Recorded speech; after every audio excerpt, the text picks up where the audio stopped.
I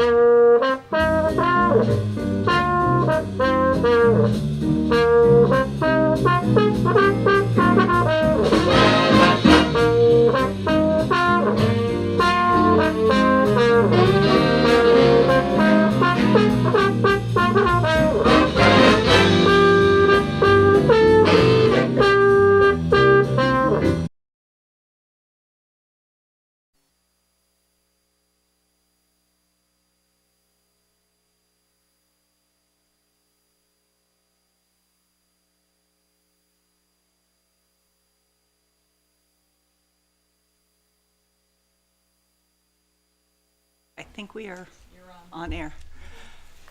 Good evening and welcome to the Thursday, December 15th, 2022 meeting of the school committee.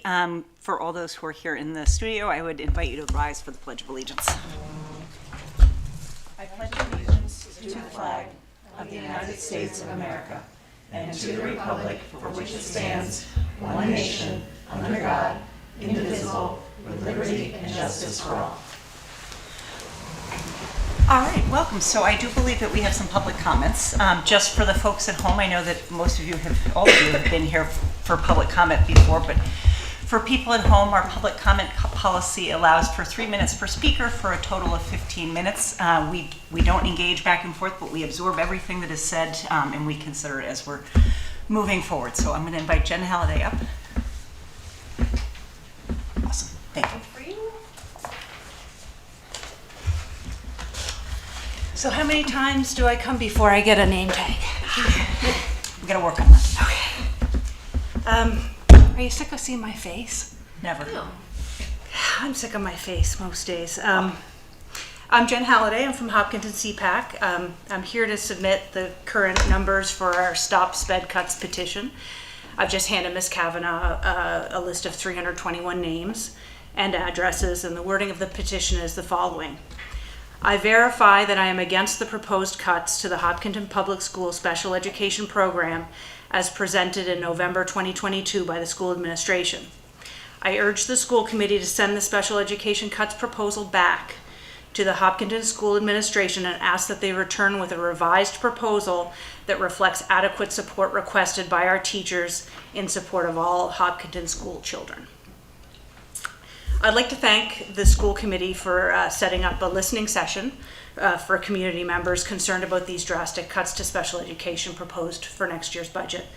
Parents still have questions that cannot be answered regarding the proposal, and it's primarily around the data that's being used as proof that these cuts are required. And CPAC is pleased that Dr. Kavanaugh and Dr. Zaleski have committed to sit down with the therapists next week to clear up the discrepancy between the data that's been presented to school administration or to the school committee and the reality of the effort that's required to do these jobs. CPAC does want to sit down with administration, but not until we have the full reports that we've asked for. And you need to understand that CPAC's volunteer board is composed of parents of kids who are disabled. And some of us have full-time jobs besides. So we don't feel comfortable to schedule any meeting until we've at least seen all of the data so that we know how much time it would take for us to be prepared to meet. And I know myself, I never attend a meeting unprepared. So especially when with this much on the line. So when we use data to make predictions, it must be validated and it must be correct. And it requires vetting from subject matter experts. Without this input, we're merely guessing. And I think you would agree that if children are the center of everything we do, like we say they are, we certainly wouldn't want to be guessing. So let's make sure that our data and our math justifies what's being proposed. So I do look forward to CPAC hosting a meeting for special education parents and allies, and any concerned member of the public would be invited to attend this meeting with administration.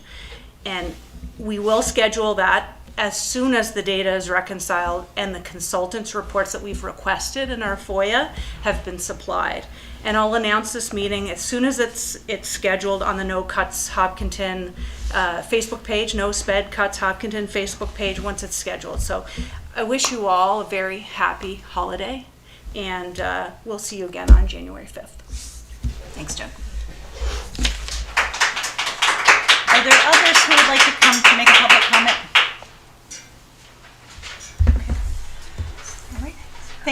That would move us into recognitions then. Anybody have any recognitions? Okay. Then that brings us into reports. Robert, you are up first. Yes. So first off, I wanted to pass the word of how much the students are loving the digital anatomy monitor. I spoke to both Mr. Bishop and the teacher of the anatomy classes, and they talked about how it was frequently used during both school hours and even afterwards. Clubs like HOSA, which is Health Occupation Students of America, use it every day or every Thursday after school, which I'm sure all of you are glad to hear. For the plans in the future, all next week the school will be decorated in a holiday themed, and there will be an ugly sweater day on the 23rd. The class of 2022 has planned to have a winter reunion on December 22nd at the boys varsity basketball game. And because this is the last meeting of 2022, Mr. Bishop and I got to thinking about all the changes that happened from January to December in the high school. It was the first full year where masks were optional since the past couple of years, showing the conclusion of the virus. Also, the popularity of sports was a massive change for this year from previous years, both due to the success of the teams, but also due to social events happening again, and people are excited to go to those. 2022 marked the first dances for the class of 2023. In the beginning of the year was prom, and that later was homecoming. Also, the school year marked a refocusing of the responsibilities in school for both staff and students.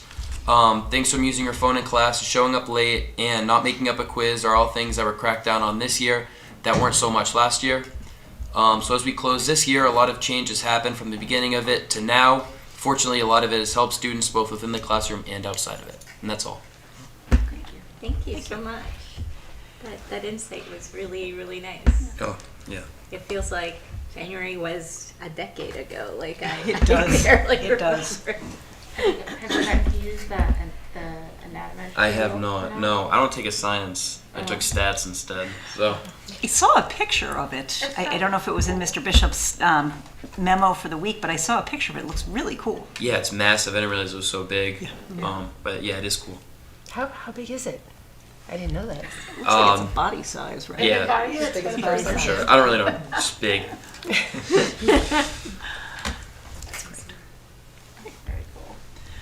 All right, well, good luck with all the quizzes and stuff next Thank week. you. I know it's a rush to the finish. Yeah, it is.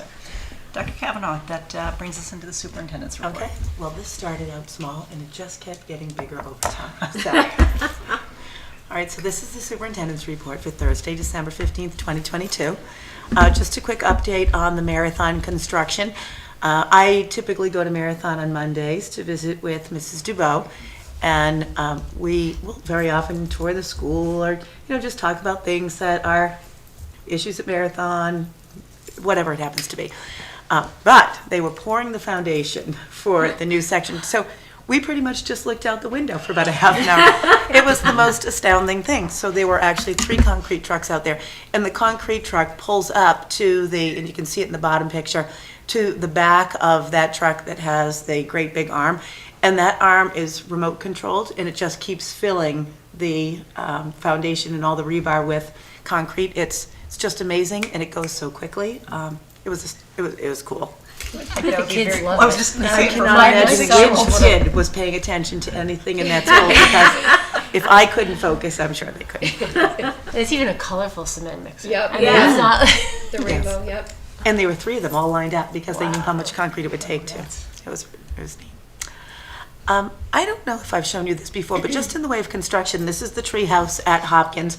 It's part of the Empower program, so when kids need to de-escalate outside of the classroom, this is the space that Mrs. Bilello has created there. It's really lovely, and it was her daughter who actually did the mural for us. Wow. Yeah, I like the clouds and the lights. I know, isn't it great?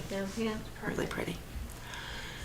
So I thought I would have a shout out tonight to Performing Arts. This is sort of their season, as you know. So in the left-hand picture, you can see the 5th grade band at Hopkins. That's what band rehearsal looks like for them. And on the right-hand side, you can see Miss Parkin's students. Those are the chorus kids, and they are actually learning to sing in 3 parts in that picture. Last night at the middle school, they had their great big winter performance, and so you can see chorus, orchestra, and band, and some of our phenomenal teachers there leading our kids. And after that presentation, Mr. Hay, as he frequently does, he posts some of the pictures on social media, and this is a response he got back, and he was so pleased with it that he shared with me, and I thought, I am sharing that with anyone who will listen.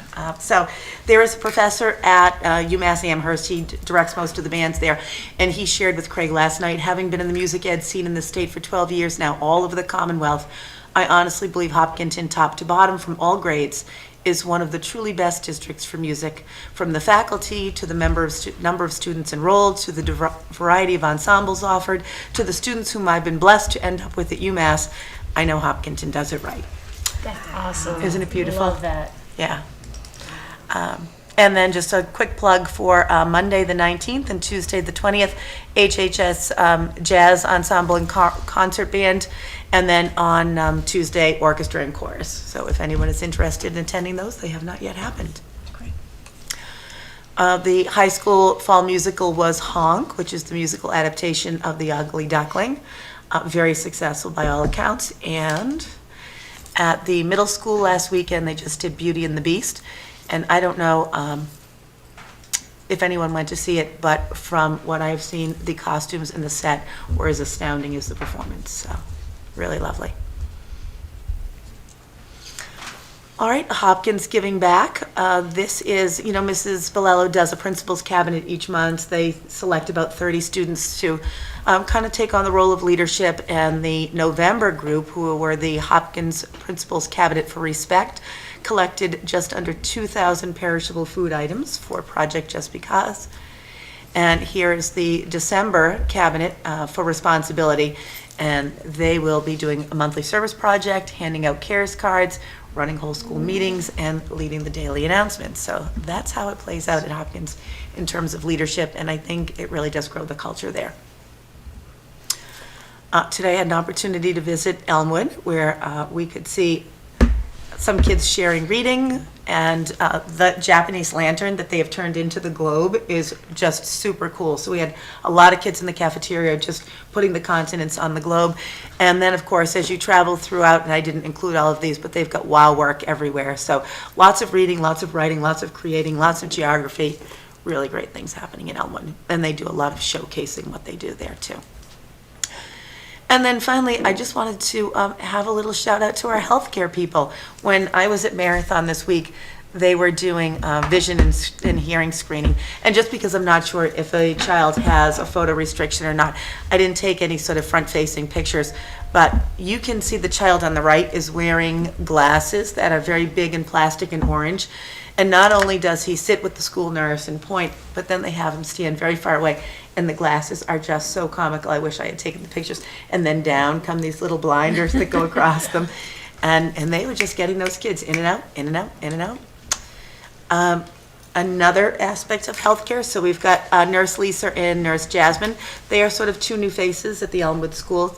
Nurse Jasmine was there last year with Kathy Bain, but this new dynamic duo is heading up Elmwood. And on the right, of course, you see some of our favorites. We have Julie and Kelly there, and I say that they're firing up healthcare. And again, thank you to our school nurses, and that's all I have for you, but just some real in-the-school stuff this week, I love seeing all the because it's photos. warm No, and it's really and snuggly. Any questions, comments? I got to see one of those performances. It was fantastic. The middle school band and orchestra. Yeah, it Oh, was great. that's Yeah, awesome. yeah. It was really fun to Yeah, watch. they say they're did a very great job. talented. I had heard that this is the first time they've been able to pack the auditorium. Last year we were only there able to go in, watch our child perform, and then they booted us, and we were able to stay for both ensembles. We got to see the band, which was nice because we had some kids we knew in there too. Back to Robert's point about how much has changed Yeah. since January. Yep, it was great. Okay, that brings us into the school committee chair report. I'll start by saying that warrant 23-027 has been approved, and a copy of the warrant is included in the packet. I also just wanted to recap a little bit of what happened this week. We had on, I think it was Monday, the Capital Improvements Committee heard all of our proposals, discussed them. All of our capital projects were advanced on by the CIC committee. So thank you very much to them for hearing all of our and considering all of our capital projects. Then the other thing was I had covered for Leah, for the Youth Commission, they were not able to meet fully because they didn't have a quorum, but I did want to share, which I thought was really interesting, and kudos to our high school students, that the new Youth Commission chair is Eva Bennett, who is a high school student. So I don't think that's ever happened on a board or a committee that I'm aware of that's townwide in Hopkinton. So I thought that was exciting. And then yesterday, Dr. Kavanaugh and I had the opportunity to meet with Hopkins staff. I'm trying to think of the best way to kind of capture what I learned from there. I thought it was a good, very well attended session with the staff there. They were able to raise some of the things they'd like to know more about, things they are concerned about, different pieces of the grade configuration specifically. So they're looking, one thing that, I think we want to make sure as we're going forward in looking at pieces of this are understanding better like how the educational model is going to look inside any kind of a, whether it's looking at a 5-6 or a 2-3-4 versus a 2-3, that's one piece they expressed interest in. Another, some of the other smaller, not smaller, but like more specific things are like how the cafeteria would look if we went with a 2-3-4 school, looking at how busing would look. So all things that I know that Dr. Kavanaugh is aware of and able to kind of help bring back the answers and to kind of brainstorm and to look as we move towards making a decision on that.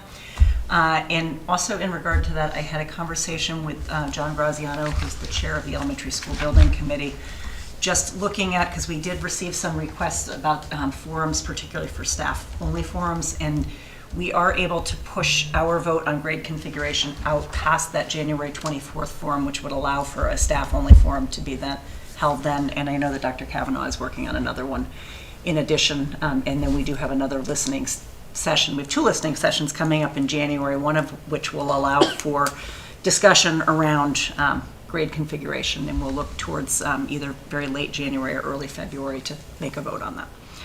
So that is all I have in terms of updates for that. Does anybody have any liaison reports? Well, the ESBC2 met on Tuesday.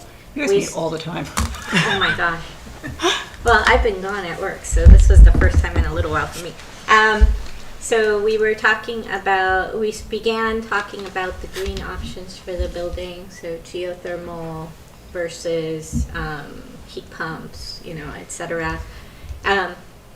This is just the preliminary talk. There's no numbers yet or anything. They just presented like 4 different options, and one of them is the gas option that Marathon uses. That was like their least preferred option, but they wanted to make sure that it was in the list.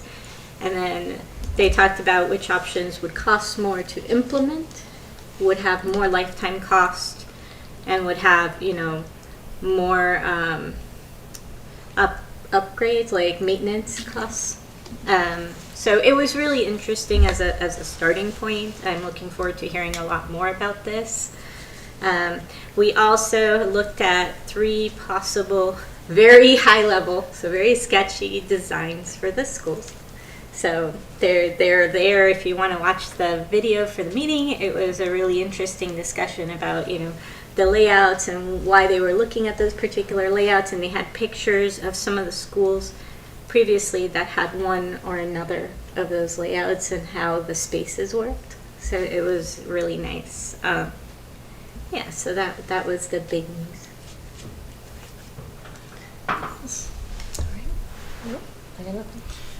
Okay, then that brings us into the Sustainable Green Report. So thank you very much for coming to share. I did, for those who are following along from home, there is a hyperlink on the posted agenda if people want to look at the presentation. Welcome. Thank you for having us. My name is Jeff Rowland. I'm Nicole Simpson. So I'm chair of the Sustainable Green Committee. We also have with us Amy Groves, vice chair of the Sustainable Green Committee.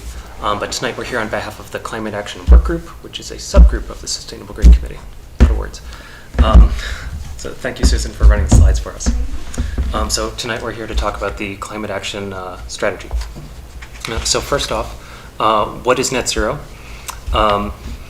Essentially, net zero is when all of the emission sources globally match the carbon sinks. So basically, when the Earth can naturally absorb the emissions that humanity is putting out, we've reached net zero. It's a global problem, but we're trying to figure out, Hopkinton's part of it. So this comprises several initial steps. First is a greenhouse gas inventory. Where are Hopkinton's emissions coming from? Making a net zero resolution based on the data, trying to figure out when can we actually reasonably reach a net zero, along with the scientific guidelines of 2050 is kind of the drop dead. Sorry. And the climate action plan, which we'll be finalizing in the spring, but will be all of the steps put together of how we do that. You have a question, Nancy? No, I'm Okay. just, sorry. She's throwing her phone around over here. So, at a high level, these are Hopkinton's emissions. We have three main categories here to really focus on for most committees, which are passenger vehicles, residential buildings, and commercial and industrial. We're calling those our big three. However, for the school committee, you're one tiny slice in the bottom left, which is the municipal buildings, 1.4% of our emissions. Doesn't sound like much in the grand scheme of things, but we all need to do our part, right? And within the municipal operations, the schools are the largest chunk of that. So our broad steps in the fall and winter, we're meeting with various stakeholders such as yourselves. By January, we're planning to submit a tentative net zero resolution that we're in the process of working on. In the spring, we'll be working with the Metropolitan Area Planning Council consultant and having some community listening sessions to finalize the climate action plan. And then annually, long-term, having annual reports on our town's progress towards net zero. Jeff, can I ask you, Of course. for people who aren't connected to your group closely, could you just talk briefly about the genesis of your group? Were you appointed by the select board, or sort of how you came to be you? Sure. Sustainable Green Committee was appointed by the select board. There was an initial version of it, I believe, about 10 years ago that didn't last too long, and then we reformed at the very beginning of the pandemic. I think it was March 2020.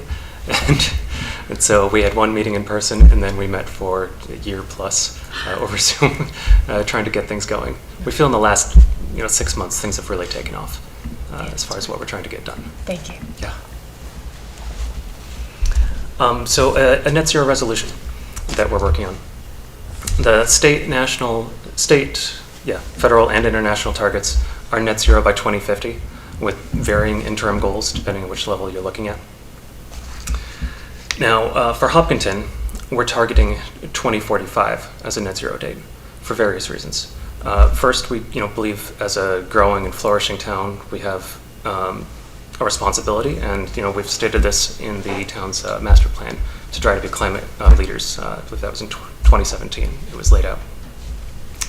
And the town also has various benefits that we believe make it actually capable to achieve this a little bit sooner, which includes less large industry than other towns, more green space, and a relatively new housing stock compared to a bunch of towns and cities in the state. So our proposal is to have a 50% reduction in emissions by 2030, which also aligns with state, federal, and international goals. And a little bit sooner for a 75% reduction of 2037 and 2045 for full net zero. We think this is doable. No matter what date you pick, this is going to be crazy hard for everybody. And honestly, this gives us a little buffer as well for 2050. So part of the purpose of aiming for a net zero resolution for this town meeting is we'd like to have a call to action for departments and committees to have that priority laid out by the town, and for the town to set an example for citizens as well, and for it to be inspirational for residents that the town is trying to do this. And now in timeline form, this just kind of makes it hopefully a little clearer. Again, 50% by 2030. It's not too far away, which is why we thought this visual would help a little bit. And 75% by 2037. Hopkinton net zero in 2045, and hopefully, God willing, everybody else in 2050. So we've taken an initial look at the school's emissions. You've probably seen similar charts. The high school, for example, you can see that emissions have been trending down over time, which is fantastic. For some of the other schools, we have some of the slides in the appendix, but with Marathon, for example, once the solar panels were added, you could see the overall emissions drop over time, which is great. And we'll likely see that in coming years as we're adding the solar canopies and more solar on top of the schools. What this means for net zero is, if we're looking at this, you can see that our electric is roughly 40% of the high school's emissions, right? So if we switch the high school to solar, if we switch some of the other schools to solar, we're actually making some huge steps toward that 2030 goal within the next couple of years, which is great. And it won't take much more to reach that interim goal. And we're also tracking the EUI of the schools. All of this is from, I believe, a state database that all of these are reported into. And I know Susan's referenced the EUI at previous meetings, which for anyone listening is the energy use intensity. It's a way to normalize emissions across buildings, so no matter what size a building is, you can tell relative to other buildings how efficient is it. A lower EUI means a building with a better envelope. It's got less emissions. Whereas a higher EUI, the high school, for example, is over 60 here. And I think, Susan, you've mentioned that your target is roughly 30 for a really well-efficient. For newer buildings. For newer buildings, yes. It's 30 and below, correct. Yeah, so for older buildings, it is harder to achieve that. But thankfully, we're building an Elmwood replacement. Probably, I should say. All right, so I'll pick up from here. So this is just highlighting, I'll go into this a little bit more in the next slides, but highlighting some of the biggest areas to focus on, because there's many different things you could do, but there are some that are probably going to have a bigger impact. And so one of them is the heating in the buildings. Electrification of that and insulation would be a significant part of the emissions reduction. School bus electrification is another opportunity. And then, of course, the solar arrays makes all of that electrification also reduce emissions, because we know right now our electric grid does have fossil fuels as a significant portion of it, but solar is helping to convert that to be mostly renewable energy, as will be happening over the next few decades. So first of all, just want to say that there has been great progress, and the extensive solar installations that have already been done on the buildings and are continuing over the parking lots is a major step. So that's a really great part of the progress that's happening in the schools. The talk of the Elmwood replacement and that being a net zero building, that is a major step forward, because then one of the 5 buildings would be essentially zero emissions and already at that net zero. The backup battery storage at Marathon, the composting that started at the high school, the student-run initiative, is another piece of this, and finally the Green Communities grants that have been utilized over the past several years. So looking at building heating and cooling, the direction that will need to be going, not just in schools, but in commercial buildings and in residence, is towards heat pumps. So heat pumps are a way of efficiently heating a building using electric as the power source versus gas, or thinking about homes, heating oil or propane. And there's different types of heat pumps. There's air source heat pumps and there's ground source heat pumps. For a school building, we most likely be talking about ground source heat pumps because those are more effective for heating large spaces, though air source heat pumps are another option to consider. Ground source is also sometimes referred to as geothermal. So there's a lot of advantages of using a heat pump because it's not just heating, it's also cooling, which becomes more and more important due to climate change. In a warming climate, there will be more hot school days in the coming years. So it adds that benefit as well, but it increases efficiency. It can also improve air quality and health benefits from that.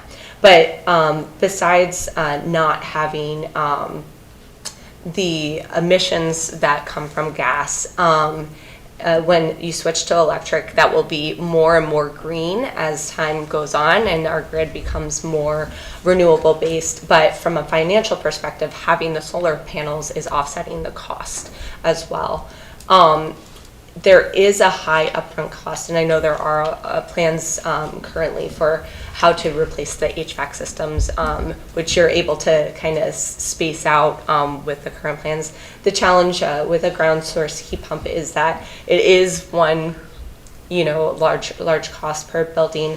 But fortunately, there are really great federal and state incentives available. The federal incentives are 30 to 40% off the total cost of this installation, and then in the state, it's $4,500 per ton, which can add up to a lot of money savings there. And we do attach in the references. I watched a really great webinar about this that was specifically about schools and had examples of other retrofits of schools in Massachusetts, so doing similar kind of things. So I would encourage checking out those references and the information there.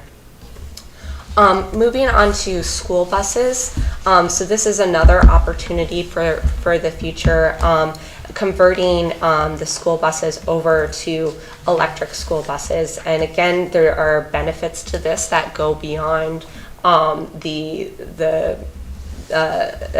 carbon emissions. So here, no direct carbon emissions because they are fully electrically powered.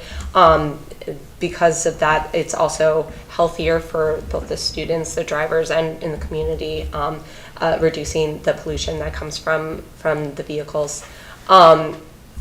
They can have lower expenses for maintenance and operation.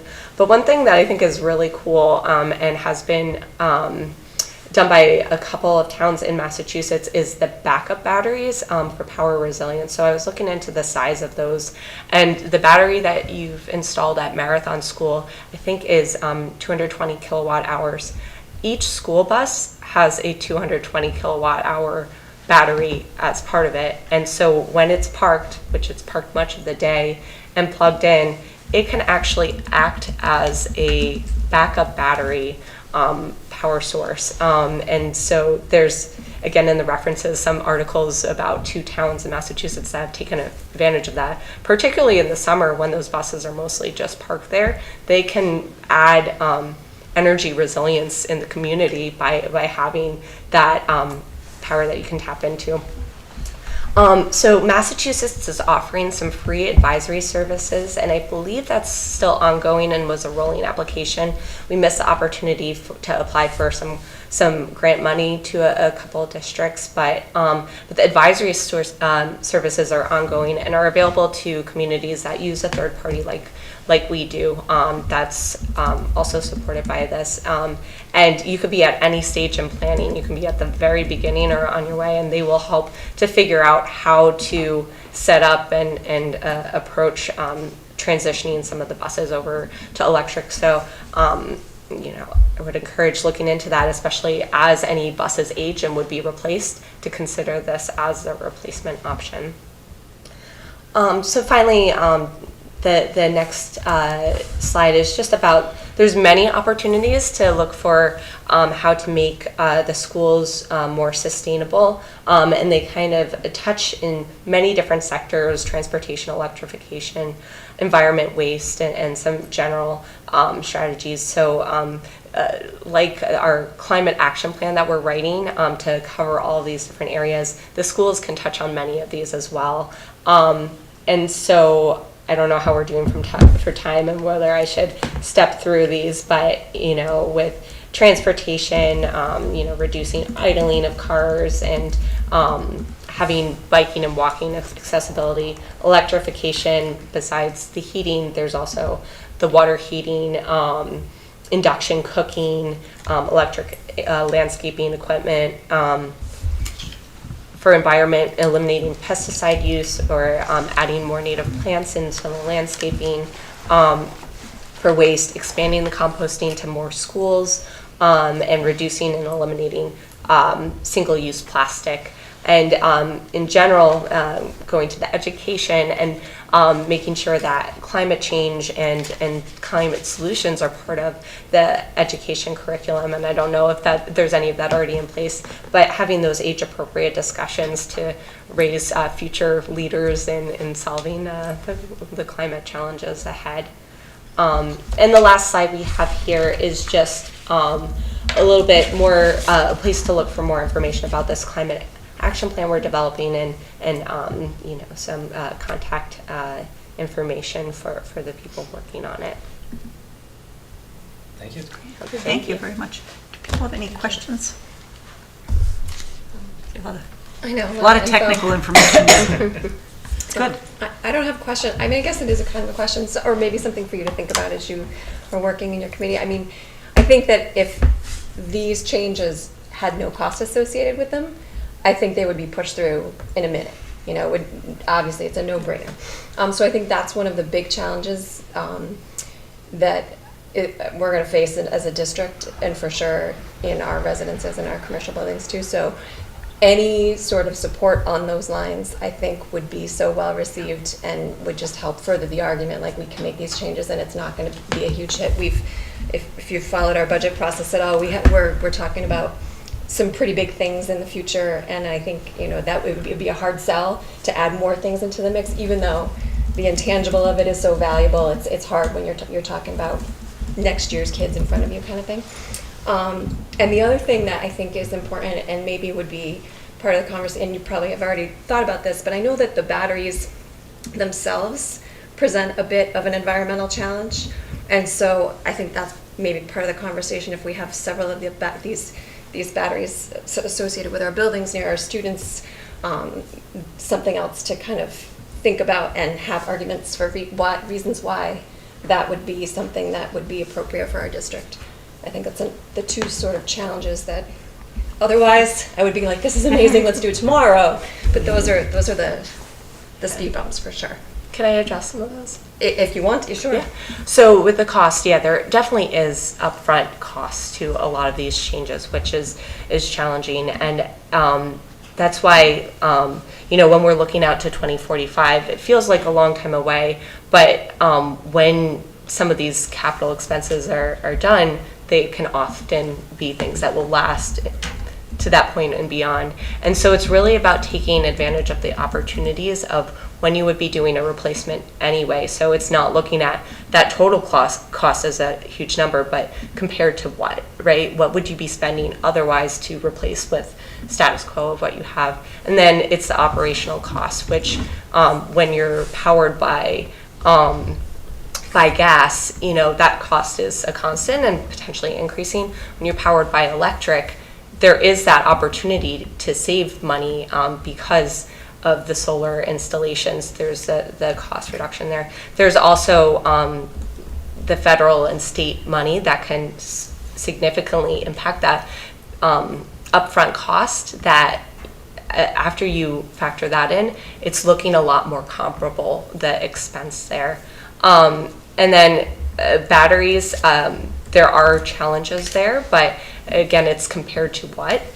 You know, extracting fossil fuel has risk and consequences there, and then having combustible, you know, gas flowing into schools has its own risks as well, to health and then also to safety. So no solution is perfect, but I think there are a lot of advantages, especially looking long term, both financially and safety. Glad you're thinking about it. So thank you so much. You know, my kids actually went to an environmental charter school, and they were doing composting in 2nd grade. And you know, I think this is great. I think some of the concerns Jen said, I echo a little bit, because I felt like when we were doing the capital plan, there was a lot of push to change what we were doing. But we, like for instance, I don't know if we can replace 2 units with 2 completely different things. Like I don't know if the system allows for that, right? Which might mean that the entire thing needs to be replaced. It's not just a kind of 1 for 1, I can replace this unit with this other heat pump. And I don't know any of that.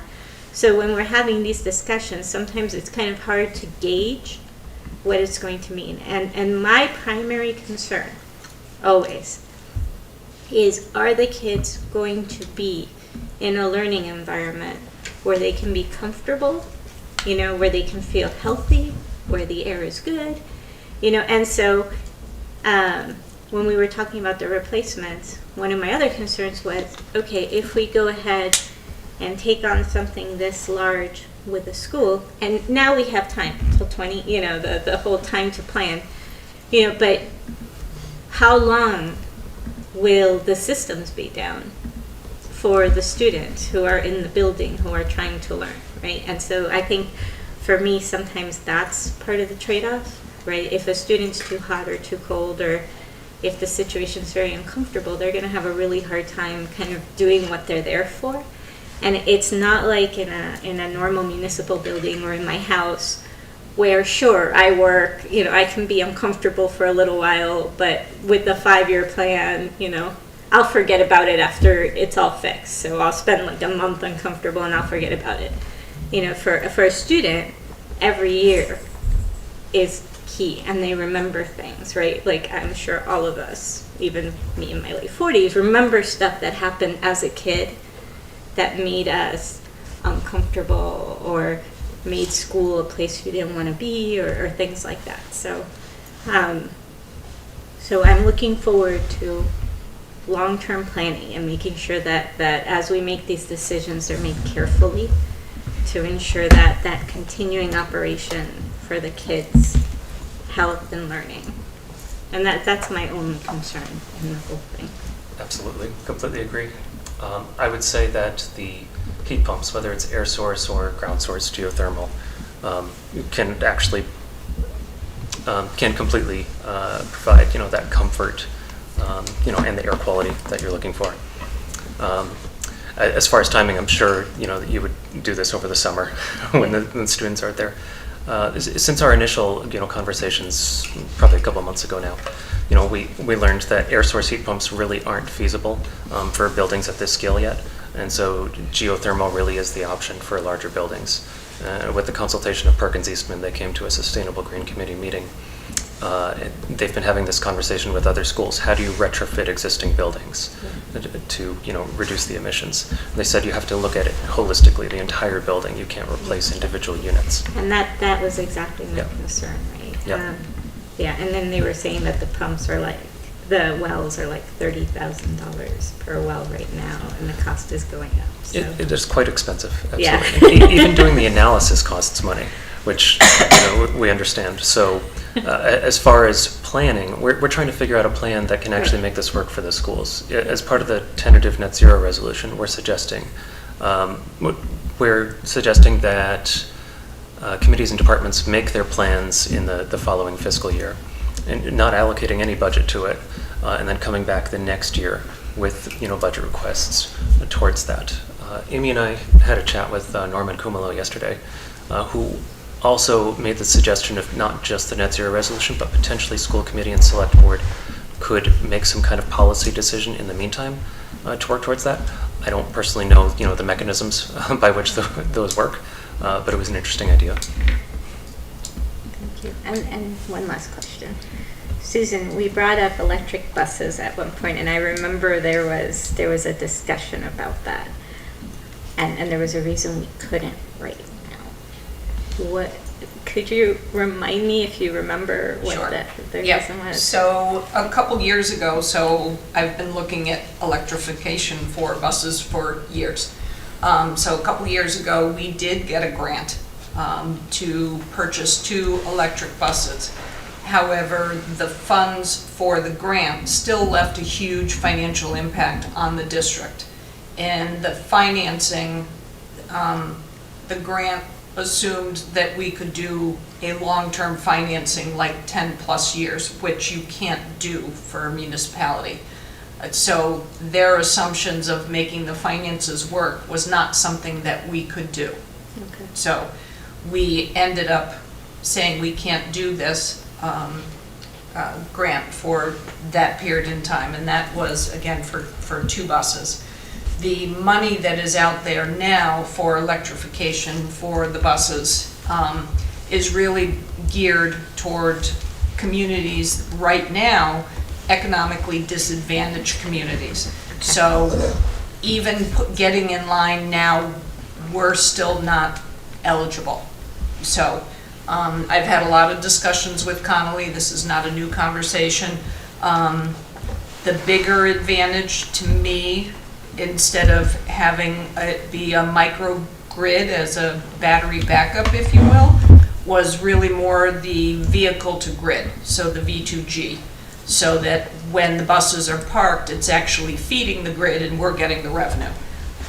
So I'm always looking for revenue. That to me would be a better system when we're ready. When we're ready to get funded, that's the type of battery system that I want. So yeah, I've done a lot with that. You're looking at it. Yeah, I thank you. I recall this whole conversation, and I just wanted to refresh my mind. Thank you. So it's coming. We're just still not there yet. And it helps to have a committee that can like bring that back to, you know, I don't know if you partner with other, communities in other towns. I don't really, I apologize that I have no idea how you guys do it. But yeah, exactly. But just to know that this, this is something that we have tried to do, we're hoping to do. Mm-hmm. Things have not connected the way that they needed to for a variety of reasons. Like, I know, I'm on board, but it's been a struggle in lots of different ways. Well, that's part of the reason I wanted Susan to remind us, because then you have the information as well as to why we're not there yet and what we're trying to do. And then if there's resources that you find or that, then that's good. And that's where I wonder if that free advisory service could be helpful. That's being offered through the state. And so to sign up for that too, they may have access to more grant money or information that could help make that transition. I've been on all of them. Yeah. Thank you, though. I just wanted to chime in briefly, because I had the honor of being the liaison to your committee. So I have to say, your committee is incredibly impressive. I think the amount of work that your body of volunteers is doing on behalf of the community, the planet, it's heroic. I mean, you're picking up something that people care about in principle, but are confused about how to move forward on. And I think you're trying to make it actionable. So I applaud you all. Every time I leave your committee, I think, wow, we're lucky to have you. One of the things I think that is the most beneficial with the work that you're doing is that you are taking pockets of conversations and you are standardizing the understanding of this challenge across the town, and you are mobilizing, like you're here tonight, you're making us aware, you're mobilizing us, the Appropriations Committee is hearing from you, the Capital Improvements Committee is hearing from you, like all the committees who are trying to serve whatever aspect of municipal life that we're trying to serve, plus all of the committees that then sort of govern the flow of finances, are all hearing from you. And I think as we decide as a town whether the resolution passes or gets modified or whatever happens, we can decide as a town where we are on this, and then that will help us sort of get together with planning, as you've said, so that when we are looking from now till 2045 at our capital projects and so forth, at every level along our capital planning and our budgeting, the people that we're interfacing with will also be thinking about the priorities of, yes, our students first and foremost, but also our long-range commitment. So I think that kind of work that you're doing is uniquely yours and really needed, and I appreciate that a lot. And I feel like, we're all overachievers, so we're all like, well, we're doing what we can, and we're sorry we haven't done more, but I feel like, I don't want to be defensive. I think we've done a ton. I think, we have brought forward a lot of the things that you've said with our solar and so forth. And, as we did our solar for this year, we had a lot of discussions about purchase versus lease, and we kind of all wanted to buy. We had reasons for that. There's more upfront cost, and the town had to figure out where they wanted to come down on that. And again, as we all have these conversations, maybe we'll make different choices going forward. Maybe we'll be able to prioritize one or another for things like that where we could purchase. So I'm super thankful. I'm really glad to be so much more aware than I was, and the awareness is the first step. So thank you so much for bringing all of this in such a great presentation for us. I love that you guys have set a more aggressive, for lack of a better word, goal for Hopkinton in illustrating why we're a better community to be able to get out there ahead of the 2050. So that, I think, is great.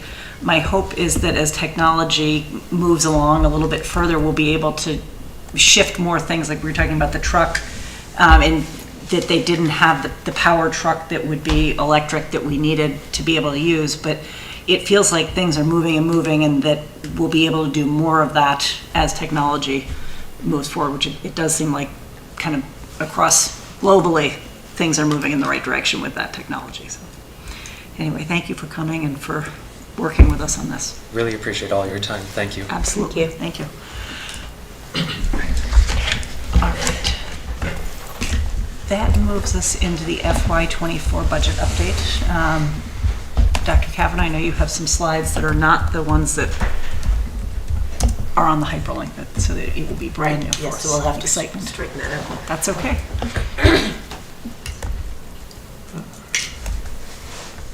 Have our full attention this way. Okay. All right, some of the slides are the ones that you've seen before, so I will move very quickly through those. I'll just wait till Bob gets that on the screen. Maybe it's on my end that there's a problem. Oh, no, I undid myself. Yeah. I was like, well, it's taking so long, it must be me. Okay, here we go. Siri wants to add something. All right. All right, so once again, the FY24 budget presentation for December 15th. We talk all the time about our goals. I can't say a thing with or without them. Still fiscal responsibility, exceptional educational and extracurricular programming, ensuring that our curriculum and instruction meet the needs of all learners, and that includes their academic, behavioral, mental health, and special education and social emotional needs. Accommodating our enrollment growth and making sure that we are in support of all 5 buildings' school improvement plans. That's very strange, there it is. As you know, we've had our demographers, and this budget was built on Arthur Wagman's projections, and he thought that at this point in time, or at least by the end of the school year, we'd be at about 4,160, and today we're at 4,181. So we're just a little bit ahead, but it feels better than where we've been in past years. So I will let Susan run through some of these number slides. Thank you, and we'll go through these rather quickly since you've already seen them once.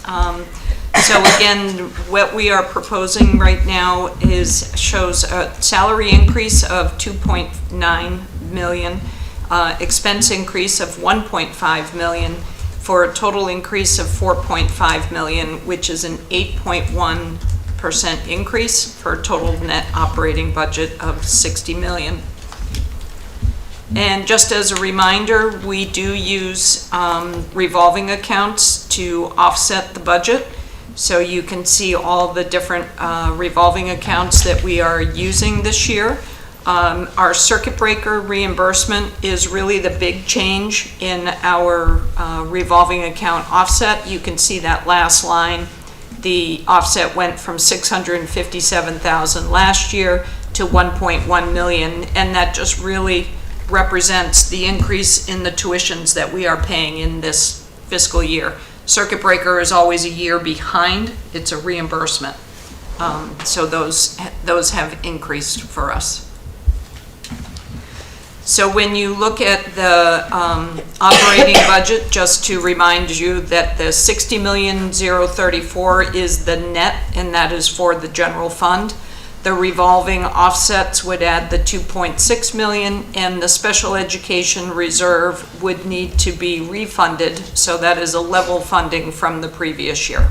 So that is a gross operating budget of 63,825,000. So this slide just represents quickly where all the department buckets end up. You have about 79% spent on regular education and student services. And then you go down very low, 7% keeping the buildings operating, 4.3% for tech and infrastructure, and 3.9% for transportation. And as we talk about, schools are a service industry, so you can see from this slide that 80% of the operating budget is always within your salaries. So within salary, the salary increase, there is 1.8 million of contractual obligations and staff requests of 1.1 million. So taking those staff requests and breaking them into buckets, special education, the request amount is 446,000, which is 7.7 FTEs, and 2.6 FTEs of those were previously grant funded. Instructional cost enrollment growth, 492,000, 7.85 FTEs. Instructional program enhancement, 119,000, which is 1 FTE, and support at 63,000, 1.4 FTEs. And again, 0.4 of that was previously grant funded.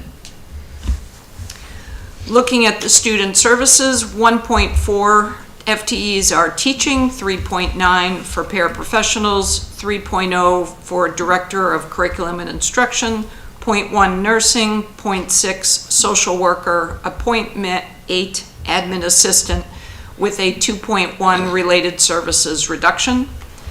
The instructional cost and enrollment growth, Marathon 2.3 FTEs, Hopkins 3.35 FTEs, middle school 1, and high school 1.2, all teaching. Instructional program enhancement, middle school and high school 1.0 FTE media specialist, with a middle school library para reduction. Admin support, middle school 1.0 10-month guidance admin assistant, high school 1.0 12-month admin guidance assistant, high school a 1.0 10-month guidance admin assistant reduction, facilities a 1.0 custodian, technology a 1.0 website manager reduction. Okay, so I'll launch into the rest of this.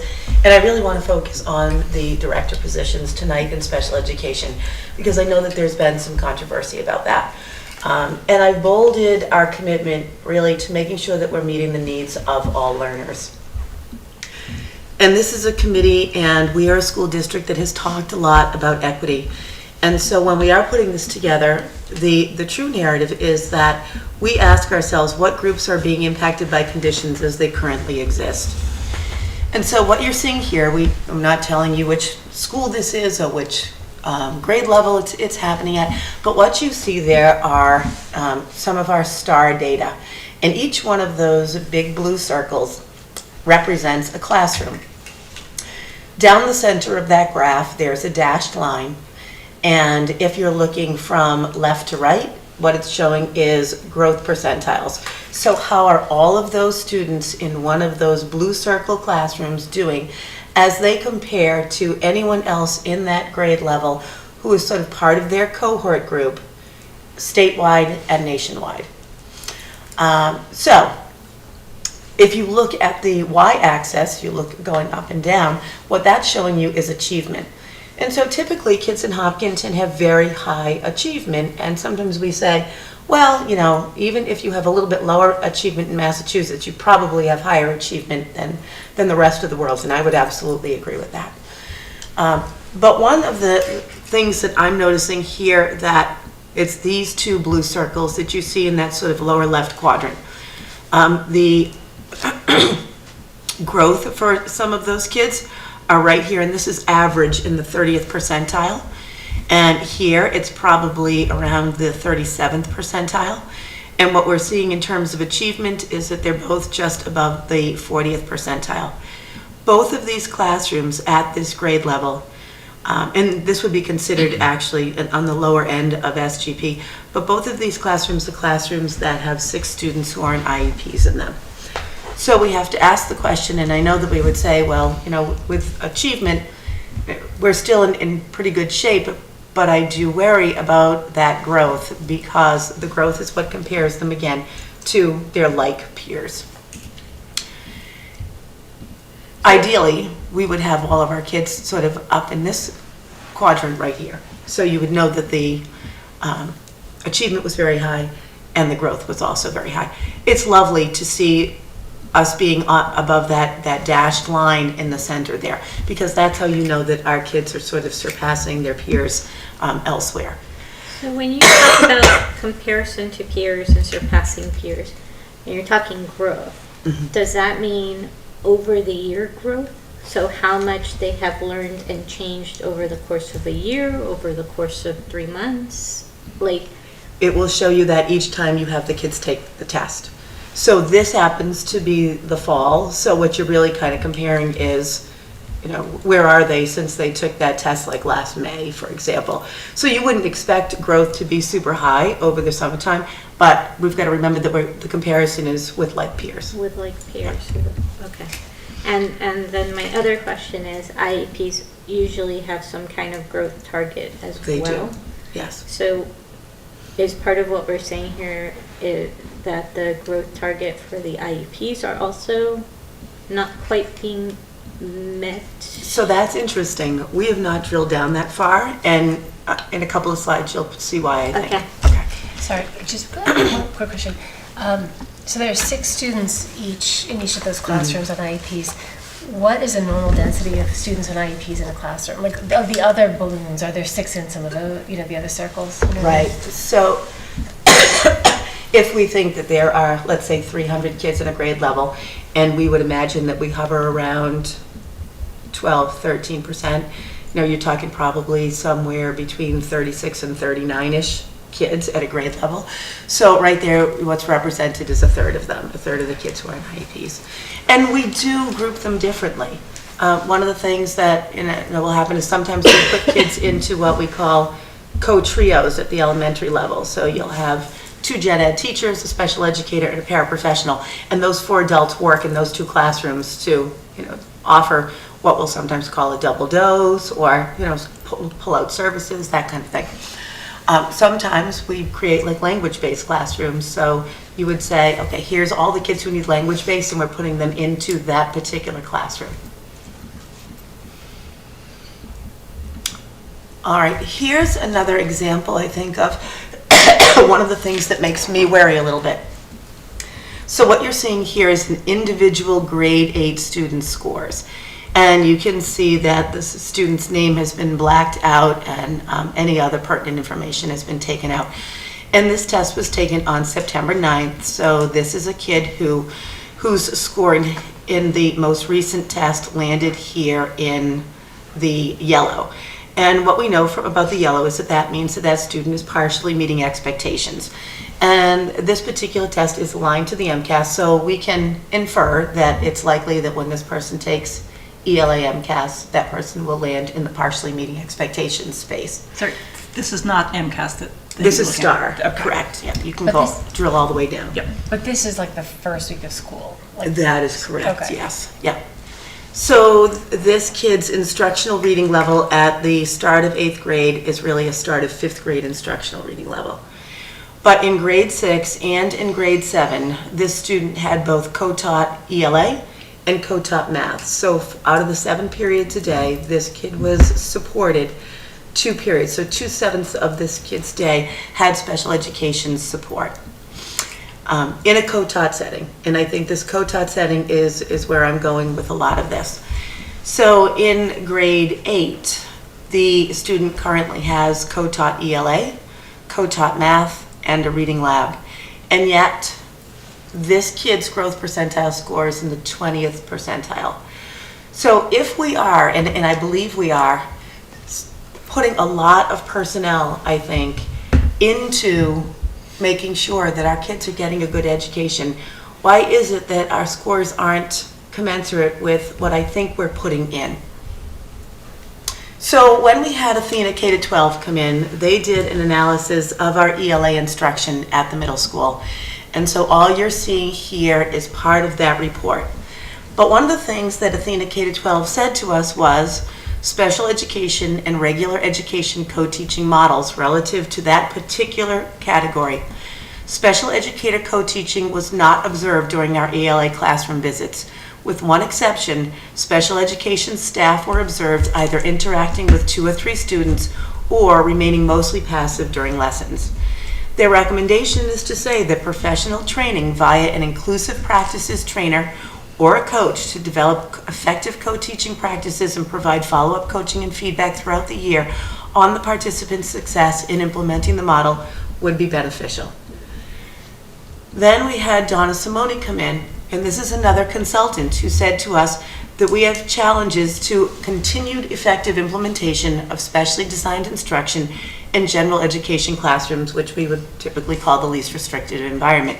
And some of those challenges include the team chairperson roles, and you'll see when I show you some head count data afterward that when you have close to 4,200 kids in 4 team chairs, it's certainly challenging. And of course, we're at like 580 kids on IEPs, but take that 580, almost 600 students and divide it over 4 team chairs, they've got just under 150 kids apiece. That's a lot for someone playing the role of team chair. So for us to expect them to get into classrooms and provide building-based instructional leadership, supervision of co-teaching, instructional practices for the purposes of maintaining momentum established by what the consultants have already done, they can't do that. So if we said, gosh, we've had these consultants for 3 years and we've invested $50,000 in this, team chair, can you get in there and do that work? They would say, no, I have a caseload of 150. Or if I said, can you get in there and observe co-teaching? They would say, no, that's not in my job description, and I have a caseload of 150. So I'm not asking them to do that. What I am asking is for some kind of support for our co-taught classrooms. The second thing that they saw is that there's an inconsistent understanding and implementation of programs and practices, both at building levels and K-5 more generally. And what we need to work on is establishing criteria for placement in co-teaching and inclusive settings. So while we said sometimes we have a co-taught setting where you have 2 general educators, a special educator, and a para, what put those kids into that setting? What put them into a language-based classroom if the school even has one? What put them into, and so how are we deciding if the profile of the child matches the setting? What they're telling us here is it's inconsistently happening. They're also saying that there's some challenges regarding effective and consistent service delivery models. So are we delivering specially designed instruction? Are we doing it with effectiveness, and are we doing it with fidelity? That's inconsistent as well. We need to establish better goals and expectations for instruction within the co-teaching model and within those inclusion settings. And we need to have a priority to services that are being provided in the least restrictive environment. We still do an awful lot of pull-out, and how could we get folks to be, our providers to be in classrooms as opposed to pulling kids out? So this is the advice that we have gotten from 2 consultants, and these are consultant reports that we've spent an awful lot of money on. If you take a look at that second bullet again up on the screen, what Donna Simone is telling us is we have established a lot of good practices around SDI in the 21-22 school year. If you don't act immediately in 22-23, and I'm not faulting teachers for this, it just gets so easy to revert to what you know and what you're comfortable with. And so some of the money and some of the techniques that you taught around SDI could go away without a position to say we're supporting you in establishing SDI. And this last thing that you see up there is a very recent study across Massachusetts, and I don't want Hopkinton to feel badly about where we are. But what they're saying is that there have been previous studies that say co-teaching is phenomenal, and it can be.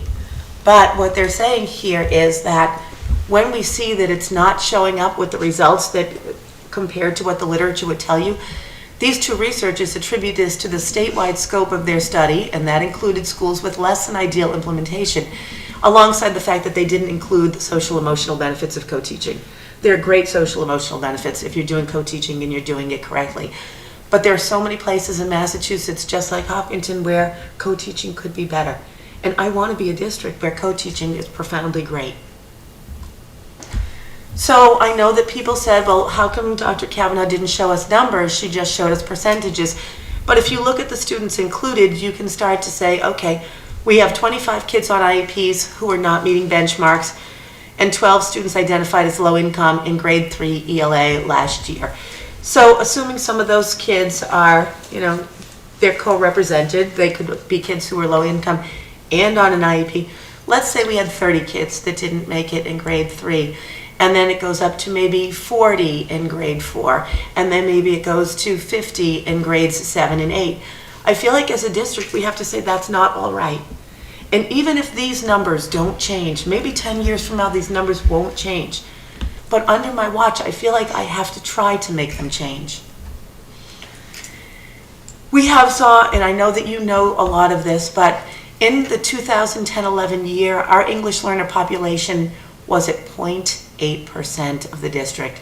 Low income was at 1.8%, and students with disabilities were at 12.7%. You'll see that student with disabilities is going to hold kind of true. But by the time you get to 15-16, we go to 1.7% English learners. Still students with disabilities are at 13%, and the economically disadvantaged kids go to 3.6%. 3.6 doesn't feel like a lot, but when you're talking 3.6% of about 3,500 kids in that year, it's a lot of kids. But now if we take a look at where we are in the 22-23 school year, English learners are up around 6%, low income is just under 7%, students with disabilities 13.5%. High needs are now close to 30% of our kids. I know people will say, is this a function of staffing? I would argue that it's not. I've shown this slide before, so I won't belabor the point, but Hopkinson's in the top 3 in caseloads for our special educators in regard to 100 students with disabilities. Same is true for paraprofessionals, we're in the top 3. If we take a look at student-teacher ratio in 2010-11, we had 14.6 kids to every teacher. In 15-16, we had 13.6 kids to every teacher. In 21-22, we had 14 kids to every 1 teacher. So staffing, although we keep hearing that that is an issue, I would argue that I can't quite find an argument for that, except for when I get to numbers around administrators. Today we have 4,181 students. The number of kids on IEPs is 580. If we look at the number of educators for all of those pupils, there are 358 of them. And I know this 11.6 doesn't hold true, and it doesn't because that's just a head count. So some of them could be people who work at 0.6 or 0.8 or 0.75. So to be fair, I've highlighted this in red so that you can see that number is probably still around 14. The number of administrators for all of our pupils, we have added some administrative positions in the last couple of years, and still when that number of administrators goes to as high as 24, which is where we are now, it's about 174 kids for each administrator. But if you look at our special education director, who is the only administrator in that entire department, it is 1 administrator for 580 students. At the high school, each administrator, 400 to 1, middle school 300 to 1, Hopkins 325 to 1, Elmwood 310 to 1, and Marathon 350 to 1. Those are exceedingly high caseloads, if you will, for administrators in the town of Hopkinton. Dr. Kavanaugh, do you mind if I jump in on please something here? And because I'm new enough, I still don't have the background to be able to contribute as competently with regard to specific Hopkinton business. But I can say that Hopkinton's the 6th school district that I've had the good privilege of working in. And looking at that last number is that stands out to me. 1 special education administrator. I have never experienced that before. I've worked in smaller districts that have had 4 or 5 special education administrators. I've worked in districts that aren't drastically bigger than us that have north of 12. So I just, I wanted to share that because that number stands out to me dramatically. I know a lot of conversation is about not adding, and one of the things that is presented to all of you is thinking about what does that look like if we are making decisions about if we want to put in additional administrators. But that number, I just have to say from my lived experience, I've never seen that before anywhere before getting here. Sorry to interrupt. No, thank you. All right, so that's all I'm going to say on that topic, and I think that's all Jeff's going to say on that topic. I'm going home. So we'll jump back into the numbers. From an expense standpoint, again, the increase is 1.5 million. Looking at it from a departmental pie, 30.5 is student services, which is contractually or legally required. 18.4% is for your facilities to keep them open and operational. 19.6 is for transportation, and 13.5 is for all technology, student and teachers. Again, leaving very little left for discretionary. So again, contractual inflation and student services on the expense side is an increase of $719,000. Student services, $669,000. Instructional cost enrollment growth, $190,000. And administrative facility enhancements is a decrease of $20,000.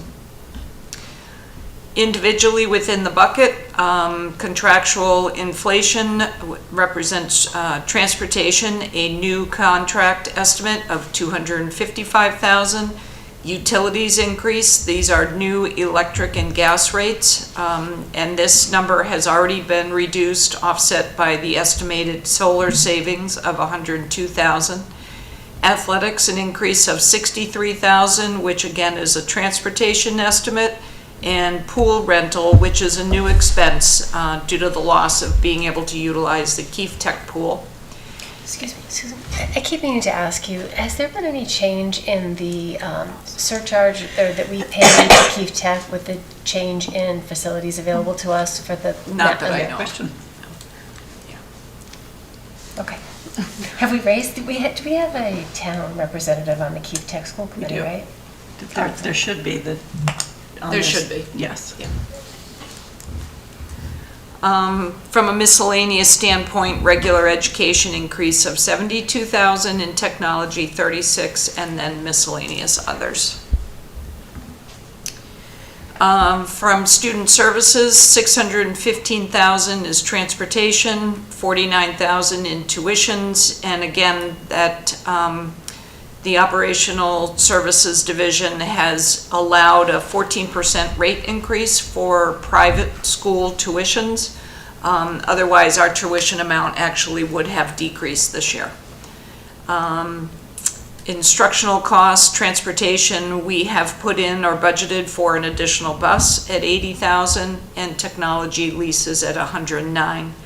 And last, we have reduced the extraordinary maintenance by $20,000.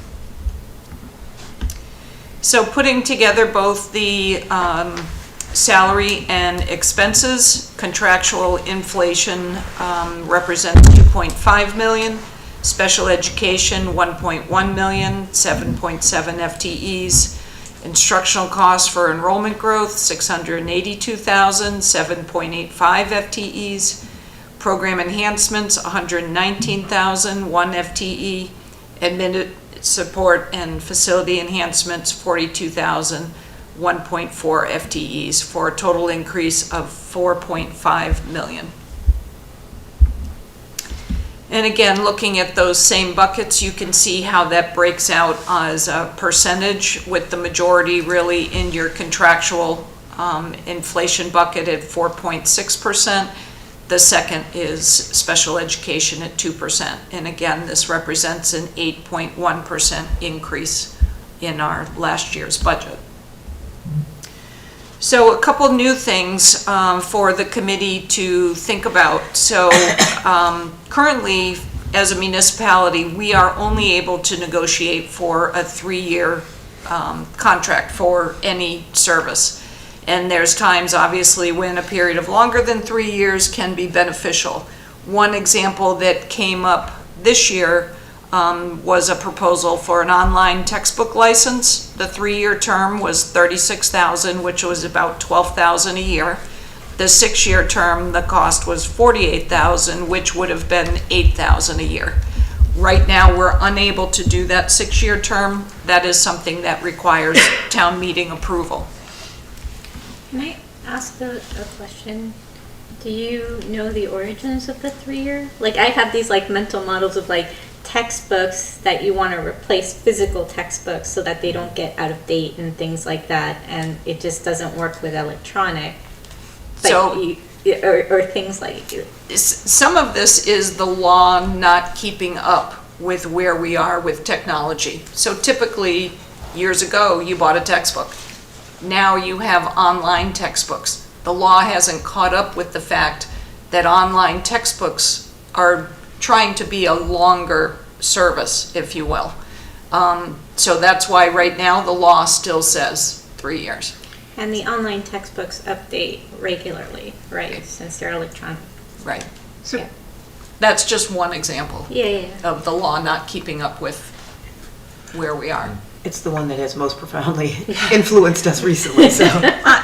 question about that. So a town meeting warrant article, I know those are due in January, it's the end of January. Correct. Right? Would it be specific, I'm not familiar with the law specifically, but does the law say that with the town approval, we can do like per thing? Like, so we'd have to go and we'd say for these leases, we want to be able to do it for the 6-year, or is it a blanket that we all of a sudden then we can do 6-year for anything? You do have to name it. So Okay. this is, if you go to the next, so this is a suggested warrant article, and many municipalities have done this, so I've stolen their language. It's usually the best way to do things in life. But I've tried to name a few things that we would be looking for, which would be digital curriculum, technology, any kind of equipment leases, and any kind of transportation. So those seem to be the 3 buckets that a lot of municipalities have gone after. So that's the proposal. It's not anything you need to vote on, but this is something that you should vote on to put forward at a future meeting. Well, does it cover us only for that year, and then the following year we'd have to vote on it, or is this in perpetuity kind of thing? Correct. Yeah. So Okay. this would go to town meeting. So in January, you should vote to put this warrant article forward if this is how you would like to proceed. It would go on the town meeting floor. Once voted, then that's it. It's on the books in perpetuity. We can use this. Okay. And could that be? Sorry. No, One go follow-up ahead. question. I keep interrupting you. That would only help us for next year's budget, or would it when we vote the school budget? Like, say we vote this first, could the school budget then be adjusted for 6-year contracts? So You see right what I'm now, asking? yeah, so Okay, right okay. now, I don't think there's anything, trying to think in particular. I know there are some online textbooks that probably are coming due in the 24 budget year. Next year, okay. But I think we are budgeting for 6 years. Okay. So we're taking into account that longer term. Okay. We're putting our eggs in this basket Fair before we enough. even own That's the a fair basket. basket. It doesn't sound on the face of it like there would be a downside to town meeting moving this forward. It's just a sheer cost savings. Right, it's just something that needs to be on the books. The only concern I have is the technology equipment lease. I would love to understand a little bit more about what that entails, because even in corporations, you generally have 3-year leases because computers move so quickly that after 3 years, you're seeing a huge degradation in how the computer can handle the things being thrown at it. And this doesn't mean you have to do a longer term. It Okay. enables you to do Okay. a longer term. So it may not apply to a computer, but it may apply to a bigger piece of equipment that Okay. has a longer life. You Okay. always have to look at that life. Okay, that makes sense. I'm curious, does the law that you're referencing cover the municipal side as well? And have they done anything? I don't remember as a town meeting member or attendee voting on anything similar on the town side. I don't believe the town has any, Any similar? no. Okay. Okay, so just a quick reminder in terms of the capital plan, these are the items that you had passed at the last meeting. The next slide, as we're looking at our funding, couple of things to consider. Within the central office gift account, we receive funding from the 26.2 Foundation and the Boston Athletic Association, the BAA. The funding is partially to comply with community use for the Boston Marathon, but also to provide funding for renovation improvements to the Hopkinton High School athletic facilities. So currently this account has $144,000. What the committee could entertain is using that account to fund half of that track and field 3 project that is being put forward, the engineering. So the current cost for the engineering is $350,000 and this account has $144,000. So that is something that the committee can entertain as these articles move along further down the process. What is that account typically used for? What have we used it for? Is it just something that's been kind of sitting there waiting for us? So in the past, we've used it for the middle school cross-country trail.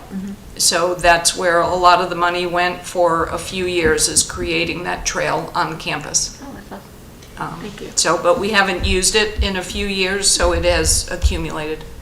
Great. I feel a little out of it. Maybe because I've been gone for work so much. So when did it change from millions to Last week. last Yes. week? Okay. I'm like, It's just that's a engineering. much more palatable. Right. It's just the design It's phase. phases now. It's not for the complete project, it's to do Okay. the design work. Okay. Didn't suddenly get a million. I was like, wow, that would be cool.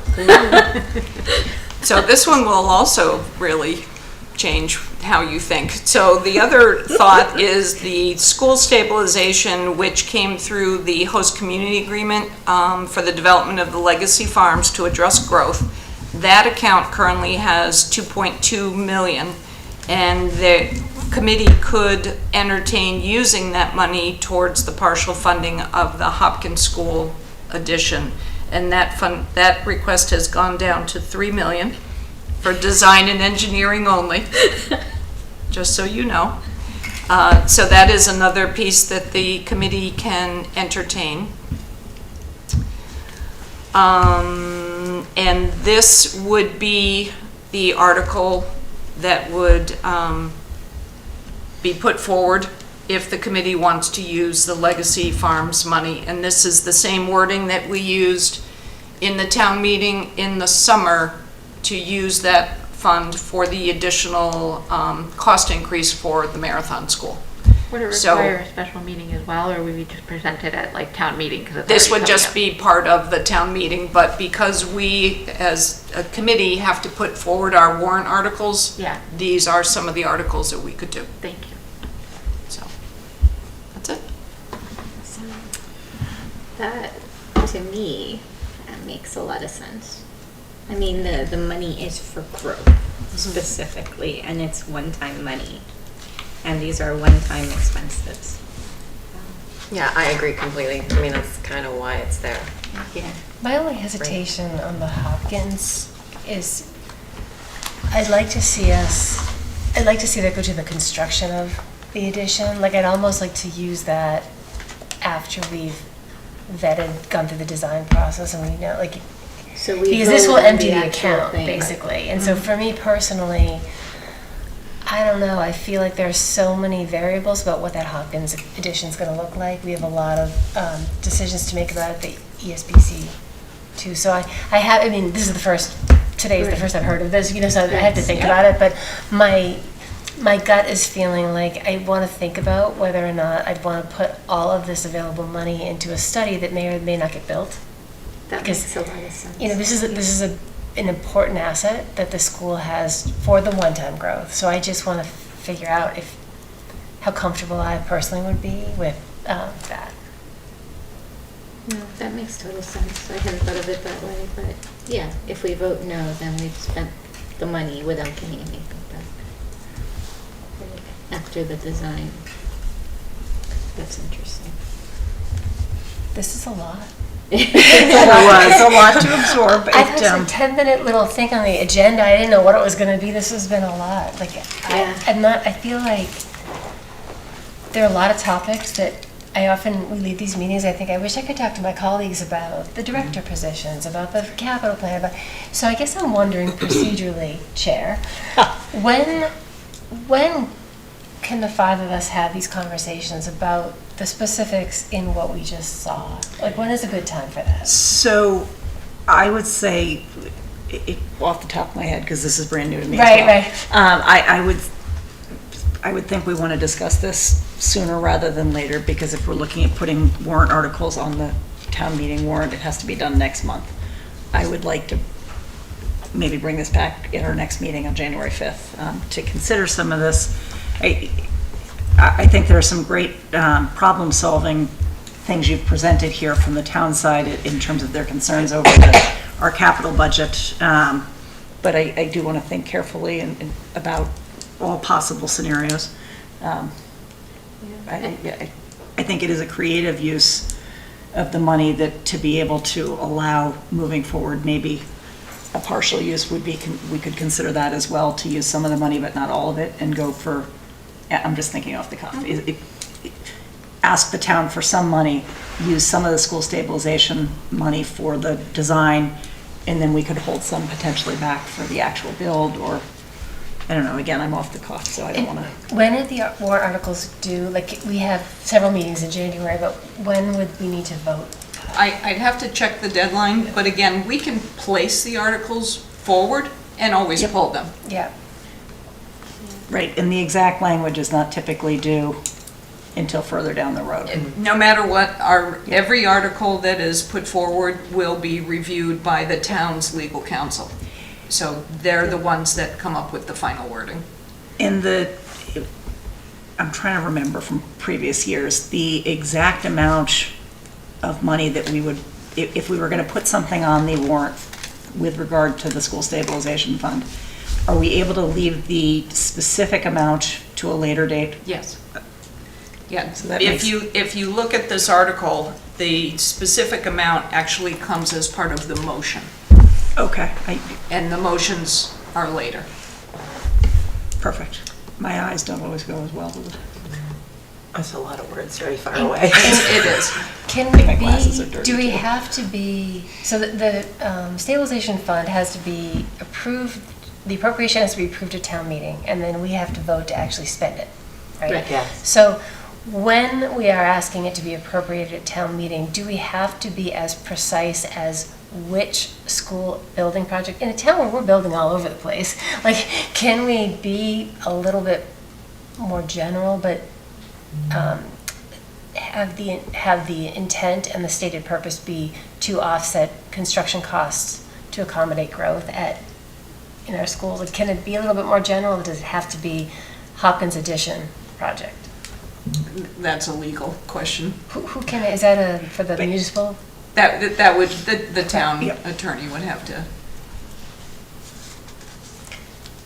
Yeah, because just like during COVID, right, just because we asked for it doesn't mean we need to touch it, right? We can have it sitting there and then return it at the end of the year, never having touched it. So it's interesting. I have one other question about the special ed stabilization fund. I've always been a little confused about this. I know this is only our second year with it, but so the initial year, I thought the spirit of that fund was for unanticipated inflation, whatever, unanticipated expenses that would otherwise really skew their special ed budget, even though like, we're planning and we know the students in front of us and et cetera. There have been, as last year, there and this year as well with the 14% increase, but there are spikes, and so I thought that was to offset the spike. The way it played out last year is that the spike offset was specific to the dollar of the cost that we budgeted to cover the spike. So there was no cushion. So it was fully expected that we would spend all of that because we knew that was the cost. I see that we're funding at the same amount this year, like to the dollar, and it kind of makes me wonder what the thought process is behind that number. How did we get to that number? And is that the right number? And is that the right way to use the account? So the purpose of doing it the way we did it last year was to not artificially, if you will, inflate the school's operating budget total that would become the new baseline for which we do our 2.5%, 3.5%, 5.5% increase. So the thought was to cull out what was this large increase. Now, we could have had a decrease this year, and we could have used that to adjust either the budget or the reserve. However, that 14% tuition increase that's been granted has taken that off the table. So we haven't quite gotten to where we want to leave the reserve not spent, Right. but we're not there yet. It's just been spiked. So the hope is that we can start. I mean, we did have students that needs changed or they aged out, and so we would have had that benefit already for 24. So will that 1,094,000, whatever it is, will that cover like all of the 14%? Well, you can see there still was an increase in the tuitions. Correct, that's right, okay. But by keeping the number the same, we can chart more accurate growth in our budget? Is that the Well, thinking? so Okay. basically, the increase in the tuitions within our budget is small. Yes. Because we still have that $1,094,000. Okay, thank you. And so that is kind of the thought process to, again, not have that $1 million on top of the school budget for which our increase is built each year. Thank you, that's helpful. But Mike Manning then puts it in, adds it in anyway, right? Well, and to be fair, it is part of it, but it's hard, that's a tricky. But it's a 0% increase. Right. So it's not really Level. another 2% increase Onto the- because it's $1 million.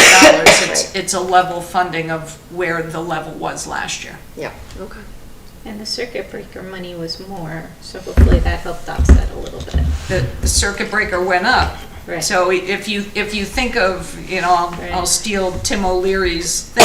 If you think of all the levers, so our circuit breaker funding went up, which should have brought our budget down, but the tuition raise of 14% brought it up higher, Right. so our tuition still went up. Yeah. And, so we should have had a good break this year, but we didn't. So, I'm with Amanda. When can we discuss the director, just to get it out on the table and get sort of, because in my head, there's two different issues, right? There's the director positions and there's the reduction. And the reduction is causing a lot of confusion, kind of concern. It's being tied to the director positions, but I think the director positions are their own thing that we can discuss. So on January 5th, Dr. Kavanaugh is going to make her budget recommendation after taking into account what happens next week at the meetings between her and Dr. Zaleski and the Okay, that's therapist. happening next week. That's happening Monday, Tuesday, and Wednesday. So it's Okay, a good thank chunk you. of time being, to get that information. And then after she makes her recommendation, because we've had just the proposals that have come out Right. department by department. We haven't had the opportunity to look at the whole thing. And that opportunity is really after we get the budget recommendation. And then we'll discuss that on the 5th.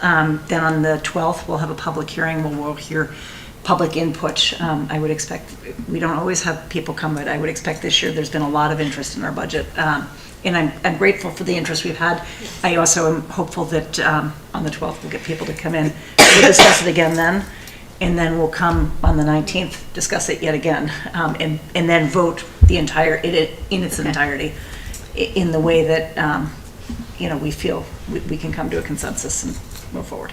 No, I mean, the January date helps now that I know that next week Yep. is when you're gonna get to have all the discussions you need to have to understand the program. Okay. Is there more you want to add about discussion of the directors specifically?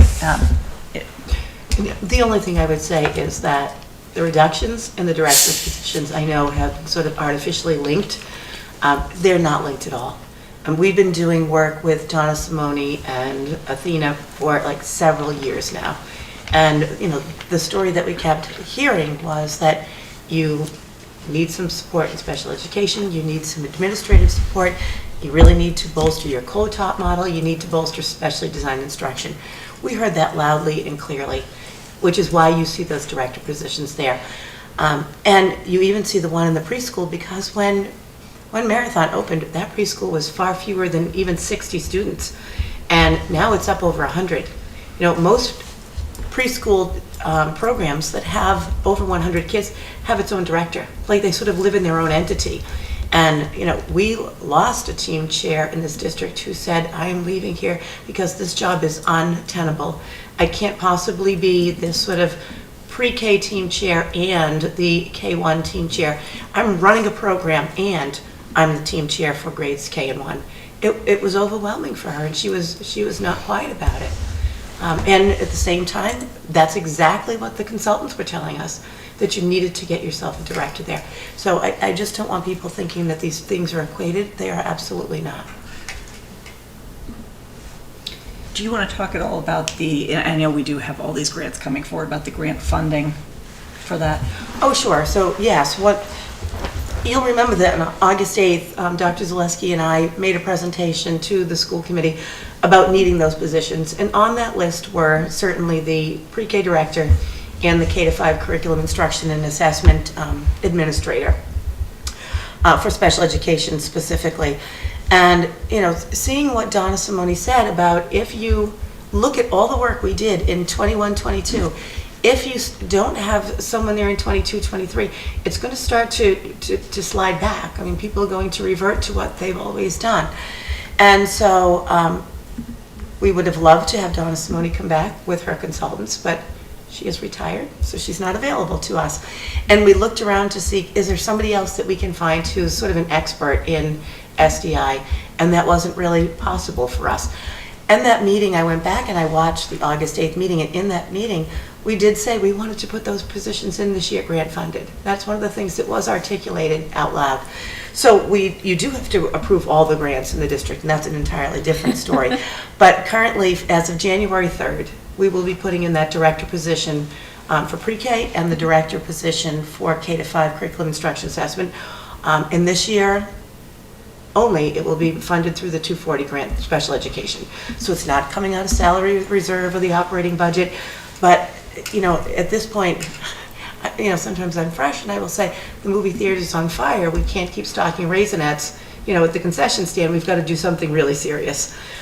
So this is something really serious. We're putting those positions in because co-taught classrooms, I just can't watch another year go by where kids aren't getting the highest quality instruction. And it's going to need to take a few years to build for sure, which is why you see those positions there permanently, not temporarily. So when you said the 7.7 special ed FTE, and then I think you said 2.6 were grant funded in this year, is that two of those? Is that? No, actually, it wasn't even that. It was to empower paraprofessionals that were put in place, and the social worker. Were all those positions were grant funded. So, but technically, Technically, it sounds like we have at least one, if 2 half year, or whatever we call January. I call it a half year because Yeah, no, and that is true. I missed that. so that isn't another, maybe when you come back in January, across all the FTEs, it'd be nice to know sort of how many are in place. Like, as we're thinking about budgets, it's kind of harder to vote away something that's been in place and grant funded and staffed and is working. So maybe a little bit more clarity on who's, what's in place already and what's incremental.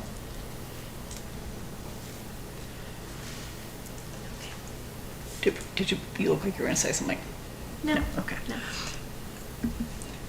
So those grants that we're talking about are in the grants that we're going to discuss shortly. Is that accurate, Sue? Oh, yes. Do we want to transition part 2 of that discussion Surely. into the grant, unless anybody else has something specific about the presentations? So why you see all of those grants listed there. One of the final things that Jen Parson did before she left us was she went through the entire grant audit with DESE. You have to do it every 5 years. And DESE said, well, I assume that you are having your school committee approve all of your grants. And we said, they approve all kinds of gifts and all of that kind of stuff, but maybe not all of those federal grants. And he said it would be in your best interest to get them to approve all of your federal grants. So that's why you see before you tonight, the mental health grant is the one that we talked about last week that Carla and Jeff had worked on. But all of the title grants are in here, 1, 2, 3, and 4. The special support earmark, those are the ones from Karen Spilka for FY23. Those are in there. So the one that is specifically funding those director positions are it's the special education grant that is $240. It's the IDEA grant, which is Individuals with Disabilities Education Act. So that's what that one is. And then there's just a couple of other of the smaller grants there. I assume the 240 is more than just those 2 positions. An awful lot. There are a lot of paraprofessionals that are paid for out of 240. And contracted services, it's a lot. What is the accelerated math instruction grant? Do we have accelerated math instruction? I'll hand it to you, friend. Thank you so much. So the Accelerated Math grant was I believe it was a competitive grant that Jen Parson and our curriculum team went for last year. We were allocated a figure of, as you see, $10,500. We're using that this year to pilot ST Math as an additional virtual math platform. Spoiler alert, it's going very well. What is it and what grade level? So we're piloting it right now in 4-5. And what I'm finding many things we do when we pilot in a couple spots, a lot of people are craning their necks and saying, ooh, and we're having a little bit of that already. So more to come on that, but I won't give any more away. So, yeah, I noticed these are all FY23 grants, which is fabulous. It's a lot of, it's what we're living in. It's fabulous. Some of these grants, I would assume we'd get comparable money in FY24 as well, some of the title grants and some of the other things. Absolutely, yes.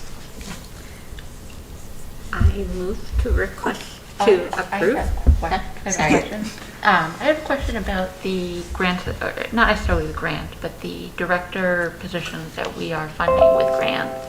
It seems, because I went back and watched the August 8th meeting as well, and it seems like the position took like a little bit of a journey, maybe, because it was originally called a coordinator position, now it's a director position in my mind, and maybe this is just me getting caught up on language. It seemed like maybe the focus and expectations of those positions has either grown or changed. Is that an accurate read of it, or is it just me saying, like, if I went to apply for a role that's called a coordinator, I would expect my job would be very different than if I'm a director, right? So does that make sense? Did I just? No, that makes perfect sense. I understand exactly what you're saying. I think we probably moved to director because it's what we call everyone else. We have a director of SEL, we have a director of special education, math director, ELA director. So I think we may have just transitioned that so that it would sound like all of the other admin positions. Okay. So it's a language change, not a change in the actual Yeah. position. Is that accurate?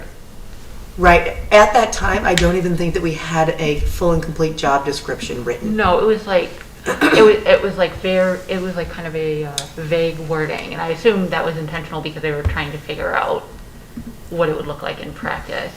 And with those grant fundings, does it require some sort of like data collection on what that person is doing in their role to either continue the grant or to justify the grant money that's being given to us? So are we going to see, like, I remember I listened to what was said in August, what was said now, is all very similar. We're overlooking like ensuring our curriculum is delivered in a certain way that is like research backed, right? So are we going to be collecting data on like pre-post outcome data? Are we going to be collecting any sort of data on what these people are doing and how it looks for our kiddos? For most grants, you do have to collect Yeah. some kind of data, right? So if you're talking about Title I, for example, you'll say, I'm hoping to raise our average math MCAS scores by whatever percent. So you do kind of keep data on all of that because that's an expectation.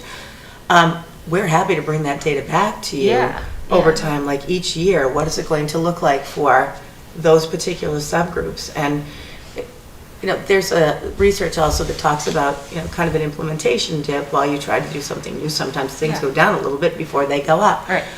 So I would hope that we could take 2 or 3 years to look to see if the changes that we're hoping for are actually coming to fruition. But Sure. yes, for sure. Yeah, I think that it was an unanticipated change because when the roles were announced publicly, I got a lot of feedback from the community saying this is not expected. Is it? And from my perspective, maybe it wasn't because of the role name changes, but I understand much more thoroughly listening to the evolution of all of it.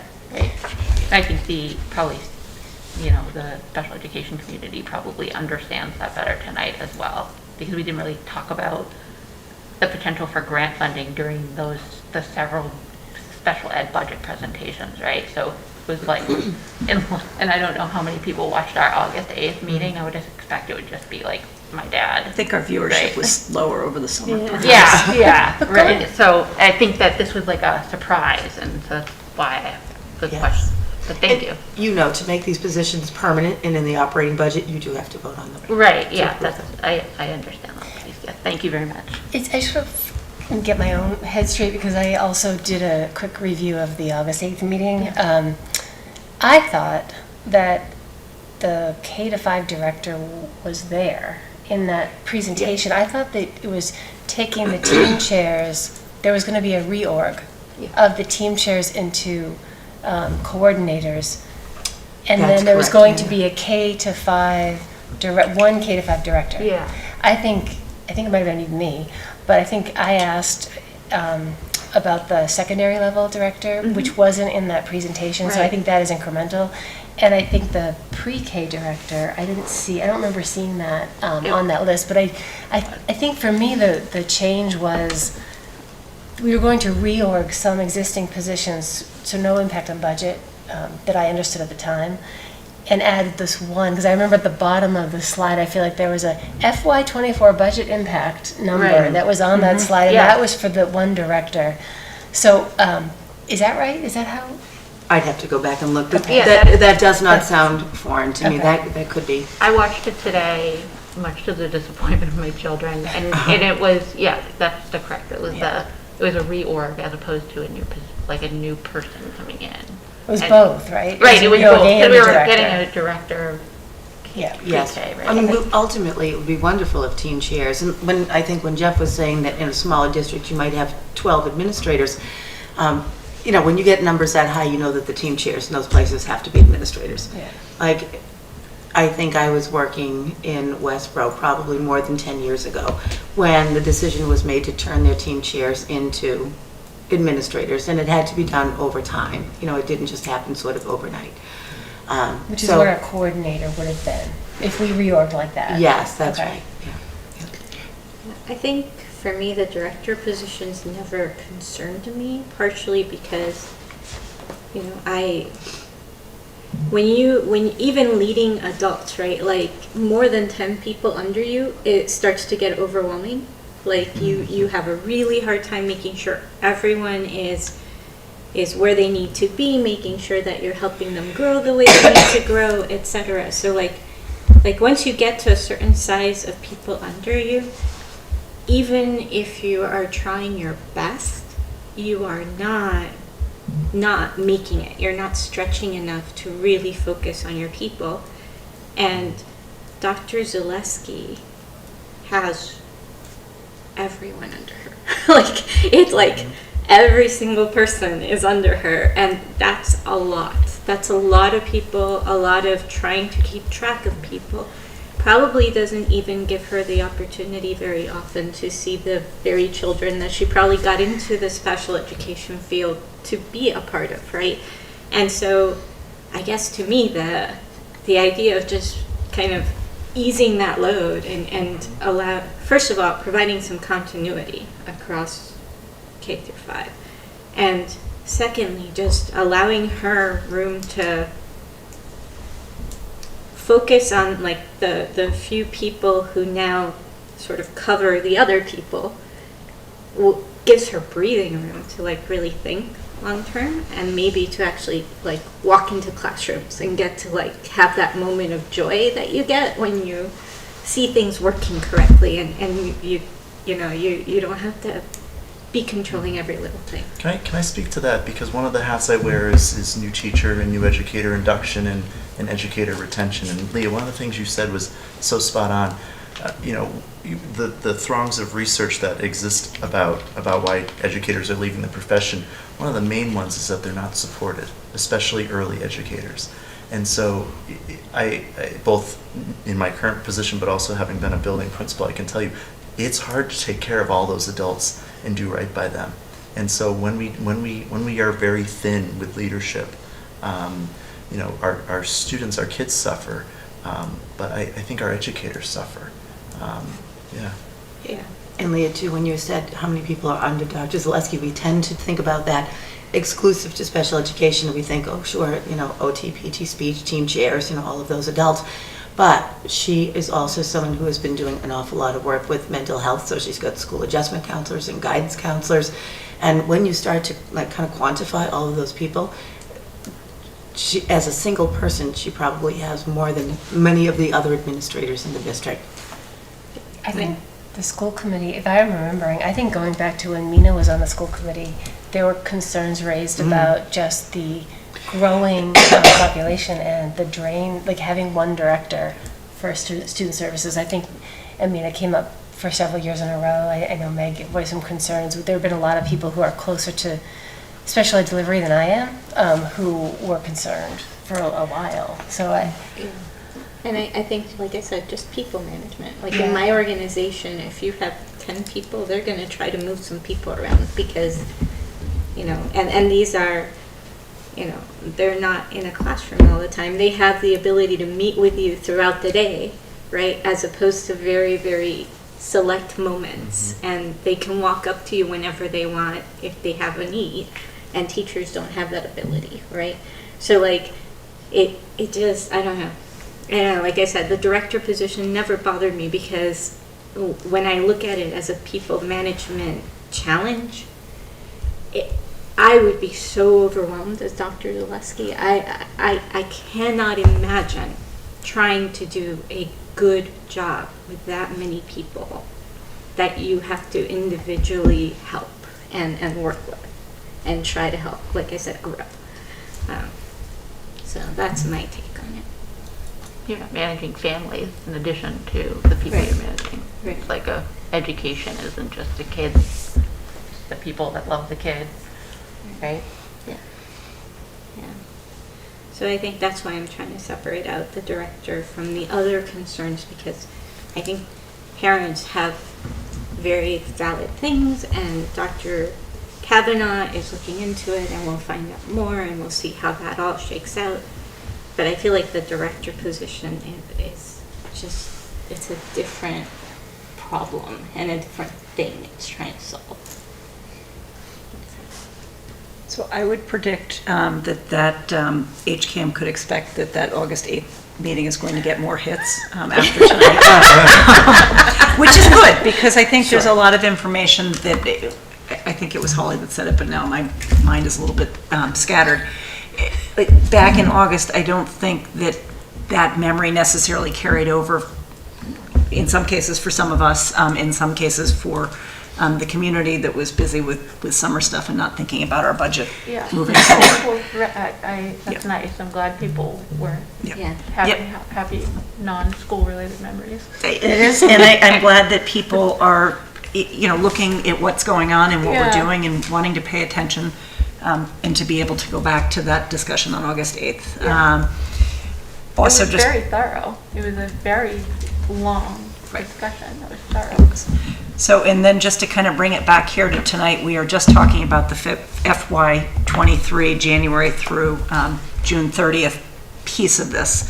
We will come back to the discussion on both of these two director positions, as well as the third proposed position that was a part of that on January 5th when we discuss the larger budget recommendation. Anybody else have anything on the grants that they want to discuss? It's just an impressive list. It's really incredible. The amount of work that went into each one of these was probably staggering. So It is, and I think it's great to highlight for the community, not just to be meeting what our legal requirement is, but for the community to call out and see that in addition to the money that is being funded by the taxpayers in Hopkinton, that our district has a track record of going very strongly to seek grant funding for different things. And I think that I appreciate it both as a committee member and as a taxpayer to see that. So thank you on behalf of all of you who have worked on those. Yes, and Holly makes a great point. Each one of these grants was probably a ton of work. I write grants for a nonprofit, and every single time it's just like me swearing somewhere in my home. So I appreciate the number of them. And It's an impressive amount, the over, $1.25 million. It's incredible. All right, we're going to go back to, So I actually am looking, there is a full-time pre-K director in 22-23. there is one that started. It was on the In slide. the slide, yes, yes. It was on the slide. Yes. I'd forgotten that. Okay. Okay, I move to approve the grants listed on the agenda as written, totaling $1,387,517. Great. So it's a motion by Leah. Is there a second? Second. Second by Jen. All those in favor? Yes. Aye. And I did not hear anybody not say aye. So, okay, so that motion carries. And that brings us, on the agenda, we do have the solar canopy. Oh, we do have that up. That's excellent. We do. Thank you. There it is. So this is bringing back the second installation, if you will, of solar projects. These are the canopy projects. The roof installations are ongoing. They're happening now, but of course the parking lot canopies can't happen until the summer. So that was the reason for the delay, just to get those rooftop installations moving. So the lease and the power purchase agreement are very much the same as what was before you for the rooftop installation. The one thing about the parking lot, the canopies, the lease does require town meeting approval. So it's different to lease your rooftop than it is to lease land. So the parking lots are land, so that is a warrant article that will go to town meeting asking for permission to lease the parking lots for this. The terms for these have extended. The rooftop term is 20 years, but the parking lot canopies go to 25 years. So the reason the rooftops are typically 20 years because they feel that that's more in line with where you may have issues with a roof, whereas a parking lot canopy, it's a steel installation within a parking lot, and the panels themselves have a life of approximately 40 years. So it's longer than you typically think of a piece of equipment, which 20 to 30 years.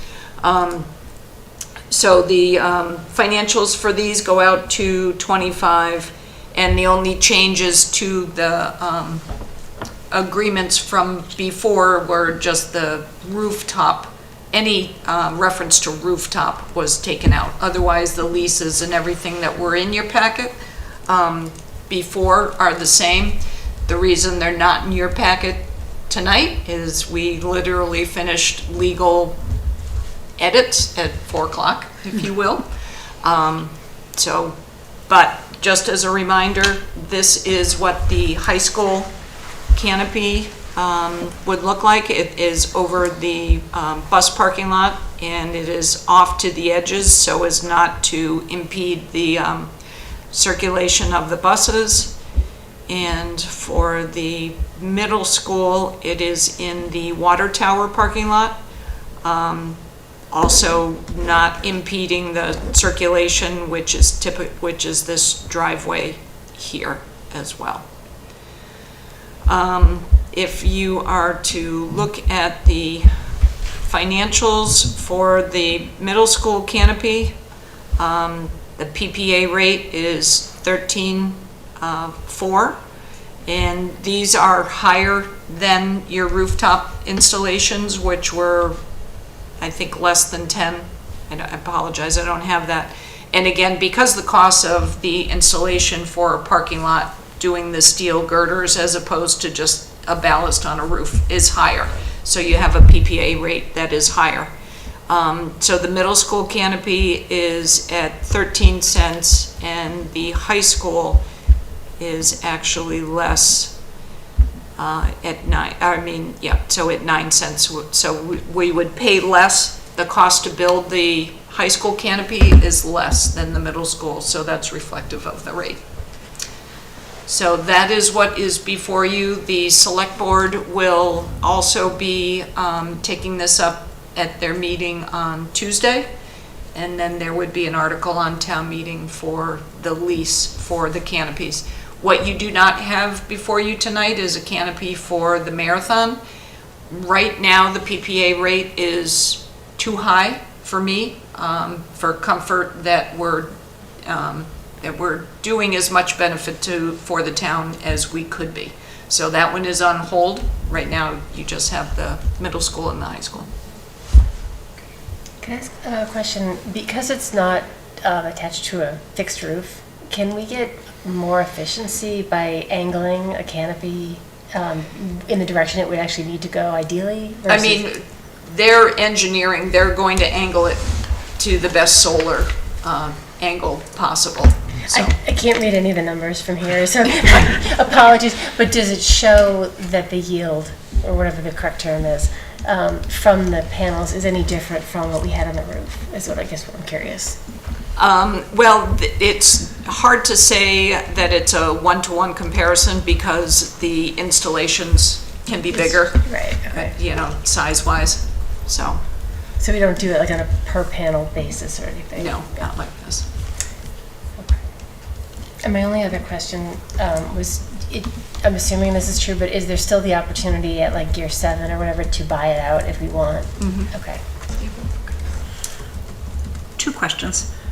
One is, if this goes through a town meeting in May, would it be done over the summer of 2023? Yes. And then would the cost savings be appreciated as part of the school budget or part of the town budget? It would be part of the school budget, but I have not planned on these. That makes me happy because that offers the opportunity for some potential additional savings in, I know what's a very difficult energy projection. Right. For next year. Because I have somewhat been guaranteed commissioning of the rooftop units, I've taken that. Still makes me nervous until they're fired up. Of course. Because we have not put a shovel in the ground, I'm not comfortable with the school committee reducing their budget. I was not even going to remotely suggest that, but it does offer me some hope that if things go higher energy-wise than what we're projecting, that we have a little bit of comfort zone. Correct. Go ahead.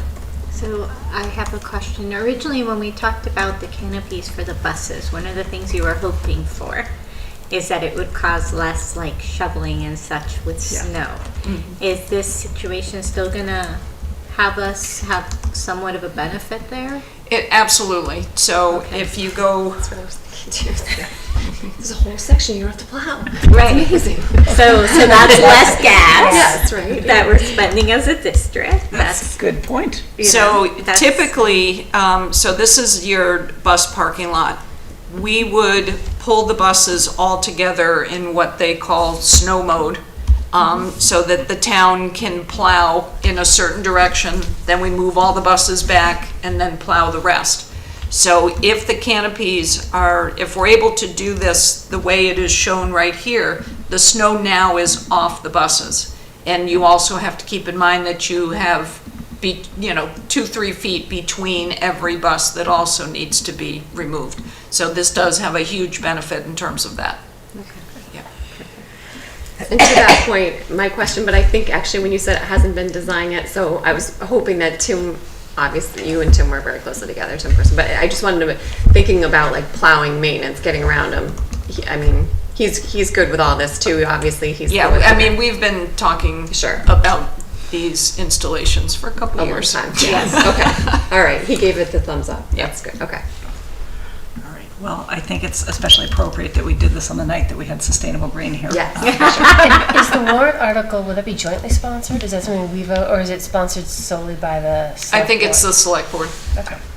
But again, those are like legal terms of who has the actual right to lease the land. Yeah. Okay. Any other questions, or does anybody feel moved to make a motion? I move to authorize the chair to execute power purchase agreements and leases with Select Energy Development LLC relating to canopy photovoltaic projects at the middle and high schools, subject to final review and edits by town council, the select board, there should have been a comma there, the town manager, and the director of finance and operations for Hopkinton Public Schools. Okay, motion by Leah. Is there a second? Yeah, second. Second by Jen. All those in favor? Yes. Aye, and it is unanimous, and so passes. So thank you for bringing that. I know it was time sensitive on the end to get this moved before the end of the year, so thank you for, I know. And that- again, we need the warrant article, so that's another pressing deadline. I'm glad that we were able to get that done. Yes. I see no old business. Are there future agenda items? Yes. Okay. So when I was looking at the budget, technology popped out at me. In the past couple of years, I haven't really been able to follow some of my pet projects because of COVID. But for most college students nowadays, one of the highest income, most fast-moving job sectors is machine learning. It's data science. It's AI, which is machine learning. So I don't know why they're separate, but basically that area. And what I would love to know is sort of what our educational plan does to expose students to that and to kind of set them on a path to understand what that is, and so that when they go to college, they know that that's something they can move into. So I would just like information So perhaps a report, a discussion on that. at some point, yes. Perhaps could be pushed out beyond Oh, the pressing absolutely. January. It Okay. is not, Yep. No, it is I not think pressing January. I would love to know more about all of that as well. Yeah. But just, if you look at the salary for students leaving university and going into these fields, it's fairly significant, and it offsets like their college costs really, really well. Yeah. So it would be nice to know that they're kind of at least being introduced to the idea and they know something about it. Okay. All right, thank you. Anybody else? Okay. That moves us then into items by consensus. Okay, as superintendent, I recommend the school committee approve the items by consensus as outlined in your agenda. So moved. Motion by Jen. Is there a second? Second. Second by Leah. All those in favor? Aye. Aye, and that, so it passes. So that brings us then, I would seek a motion to adjourn. Okay, I'll motion to adjourn. Thank you, Holly. Is there a second? Second. Second by Jen. All those in favor? Aye. And we are adjourned at 9:13. This is our final regular school committee meeting of 2022. So I would wish everybody a fabulous break. Relaxed to come back and ready to roll up our sleeves again for the 3 consecutive budget discussions we have in January. So thank you all to everybody and for hanging in a little bit over what we had projected. So thanks. Good night. Thank you. Thank you.